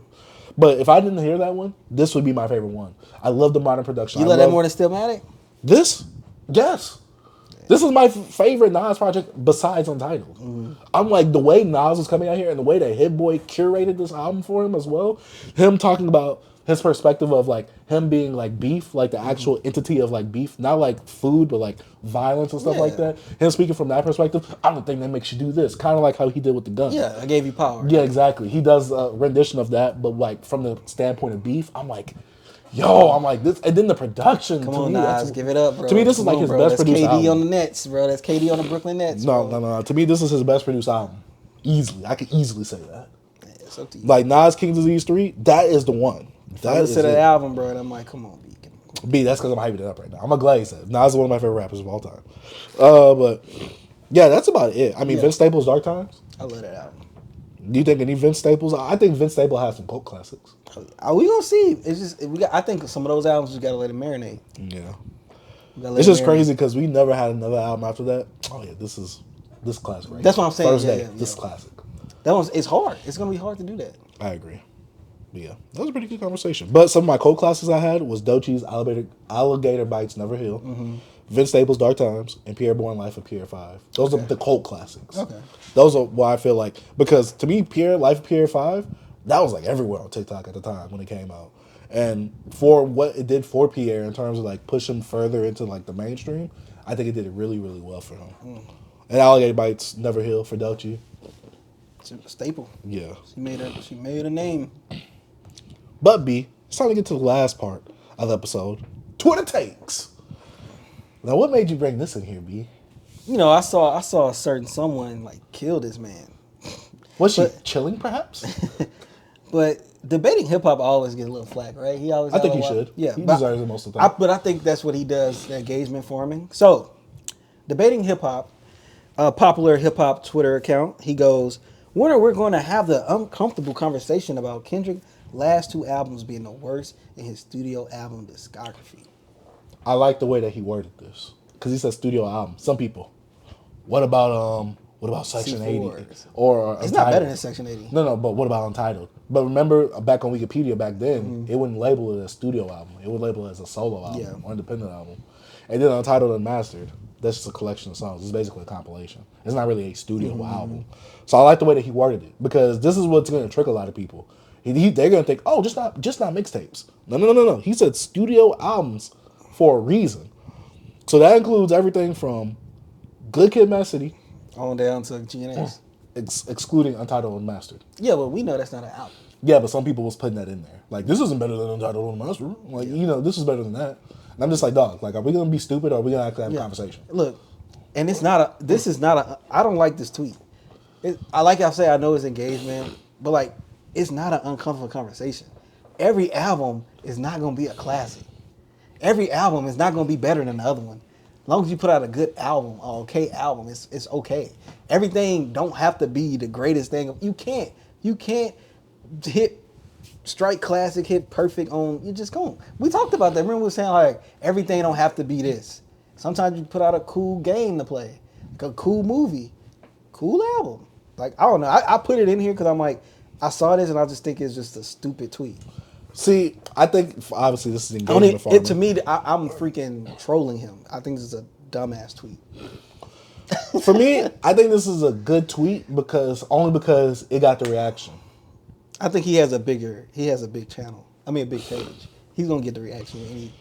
Nah, some stuff I be seeing him posting. I'm saying if you say any crazy tweet, he's gonna get. Sometimes he don't. So that's what I'm just. What you mean? Like sometimes it just don't gain traction like he wants it to. I could tell because sometimes I see the tweets because someone would like it and I see it. I'm like, you thought that was going somewhere. Like, dog, that has 22 likes. But I'm saying, he'll have a tweet with 22 likes and it don't go nowhere. Yeah, but it'll be a crazy take. But I'm saying he has the type of following that he can put out a crazy take. Like I said, everything ain't gonna hit. Yeah. But I'm saying he has the opportunity to hit, so he can get these off. But I mean, is he wrong?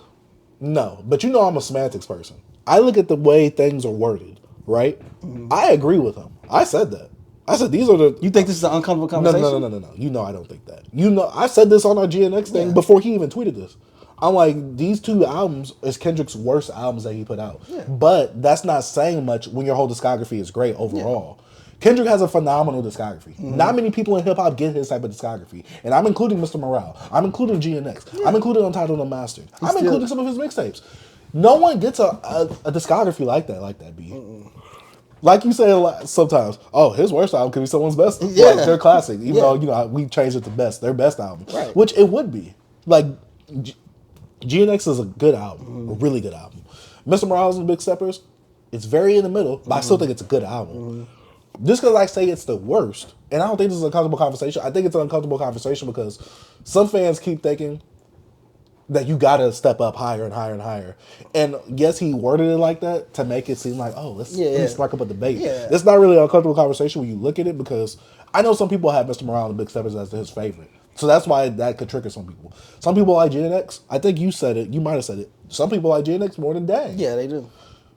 That could trigger I saw some those. people put it under Good Kid, Mad City. I saw somebody put it at number 1. Yeah, they're bugging. But for me, this is not an uncomfortable conversation. But also, I'm not a stan to where it makes me uncomfortable. Like, oh, he just called Kendrick's last 2 albums his worst. Oh, like, no, I'm not doing it. It's just the name. It's just the phrasing of it, worst. Because that makes it, it's bad. Yeah, because a lot of people equate worst to bad. No. You can also look at it as the inverse. Good Kid, Mad City, To Pimp a Butterfly, It's Section a 80. buzzword to get a reaction. Exactly. But Dang, those are all better albums. And I'm not saying that the others are bad because these are better. It's just like, it's like I always say, 9.7, 9.8. Which one is better? Like 9.7 is worse than a 9.8, but it doesn't necessarily make the 9.7 bad. It just is lesser when you. But one day, like sometimes that 9.7 could be a 9.8 to you sometimes. Exactly. It's like me when I flip flop sometimes Ready to Die and Illmatic. Exactly. Yeah. So for me, it's not an uncomfortable conversation. It's only an uncomfortable conversation if you're a stan. If you think that these last 2 albums were classic, that's an uncomfortable conversation for you. But for me, I'm just like, I've been saying that. I'm like, yeah, I'll say Mr. Morale's Big Steppers was Kendrick's worst project. Didn't say it was a bad one. I had my problems with it. But to me, I like Dang a lot more. I like Section 80 a lot more. I like Good Kid City a lot more. I like To Pimp a Butterfly a lot more. I like GNX a lot more. Exactly. That makes it worse. That doesn't make it bad by comparison. That just makes it worse. Meaning it places last. Like to me it's a bad tweet, but it's a good tweet for what he wanted. Yeah. He wanted the engagement, so you got it. And he got it. But some people I feel like are just, they're overdoing it. Yeah, but I understand what he means. I just hate those type of tweets. I understand. I just can't do it. I don't like the engagement format like that. I don't either, but sadly that's how you grow on Twitter. Especially if you're faceless. That's how you grow on Twitter. Yeah, Twitter, bro. I love Twitter, but to be honest with you. Excuse my French, but I gotta be raw right now. I feel you. But yeah, I just think that some people, this is why white people shouldn't be in hip hop. Because they feel offended by that. Yeah, but when they agree with him, they don't say it. Yeah. The one thing I hated that he tweeted, Glorilla doesn't know the most iconic Kanye West song, Runaway? I'm just like, yo, this is the most white-coded hip-hop Twitter take I've ever seen in my life. Get out of here. Get out of here. He went viral for that because people was killing him. And he deserved to get killed. He the same guy that did the whole Young Thug jazz album, Alchemist. When Young Thugs gets his introspective bag and makes a jazz album produced by the Alchemist, and it has, what is it, Vince Carter? Is that his name? Yeah, Vince Carter. Vince Carter doing like this, like, come on! Yeah. That's him. But he's been doing them type of tweets. It's just that one finally popped off. And I'm just like, why? Yeah, get him out of here, bro. Get the freak out of here. Did you see Alchemist finally say, yo, someone give me Young Thug's number? Someone, he said, it's finally happening. Yeah. Yo, debate hip hop, eat a dick. Hey, didn't I tell you earlier this year, B? Hey, B, I be putting it all together earlier this year. I said it earlier. I said these hip hop Twitter pages, I need to go. Yeah, hey. I said it earlier this year. I never liked none of them dudes. None of these Twitter accounts. But now you're forced to see them on your timeline. Because I barely, no, be honest, I only see him if somebody interact with him, but I barely see him, bro. Mm-hmm. I seen him twice, like really recognizing it was him from this tweet and the list, the Alchemist joint. And he did a list, but I don't remember it. We did a video on it. Yeah, I don't remember it because I remember. Did I bring it up or you? You did. Yeah. I didn't follow him. Yeah, I don't follow him either. He just popped up. Yeah, I don't follow him either. See, I don't even remember that, B. Bro, all these niggas. Well, I do because I make the thumbnails and stuff. All these niggas the same. They do the same content. They talk about the same artists. Are you saying, B? It's boring. That it's an echo chamber? Yeah, bro. It's all the same. That's why. What? It's all the same, bro. You saying that all you guys are talking about the same thing, the same artist? Y'all keep glazing the same people and everything. Yeah. But we understand why y'all do it because those are top artists. Those are people that people click on. Yeah, we understand. B, are they culture vultures? Because they're not here all the way for the whole culture? Well, not the whole culture's in the bad stuff. I wouldn't even say that, bro. They here for the bag. They know how to get, culture vulture. Yeah, monetize, be in it, understand, whatever, bro. They take the parts that they can monetize and they use it to their advantage to monetize on it. Yeah. To maximize their profits. Vulturing. Culture vulture. I've been saying it. See, unlike them, B, we actually talk about the music over here. I got something to watch tonight, B. He dropped a new video. Oh yeah, he been talking about Yeah, that. that video, yeah. But yeah, overall, you guys need to get out of our culture if you are only going to be a vulture. Because like I keep saying, I didn't see none of y'all talk about that Common album. I'm going to keep saying it, B. Nobody They only talking started about talking about it until it got Grammy nominated. They ain't talking about it, B. That's what... Oh, did you guys hear about this album right here? It came out earlier this year. That's a hidden gem. No, it's not. You guys are just not getting on it because it's a Grammy nominated goddamn album. See, B, I've been singing his praises this whole year. These Negroes just not getting on it because it got nominated. Oh, I hate you Negroes. Well, y'all not Negroes, but I hate you Negroes. Faceless, pale demons. I hate y'all. Get out of my culture if you're not actually going to support it, bastards. See, we talk about everything. No one talked about that Rakim album, B. Everybody loves Wu-Tang and Ghostface, but they didn't talk about the new Ghostface album. B, I didn't see nobody talking about that. I'm just saying. They don't care, B. They only want to talk about what's going to maximize their Twitter clicks and what's going to get them paid off that Twitter blue. That's all y'all care about. And I would say that's okay, but it's not. Y'all just need to get out of here. Go talk about Sting. Go talk about Tom Petty. I don't care. Get out of R.I.P. here. Tom Petty. Yeah. But yeah, get out of here. Leave, B. scram, skedaddle, shoo.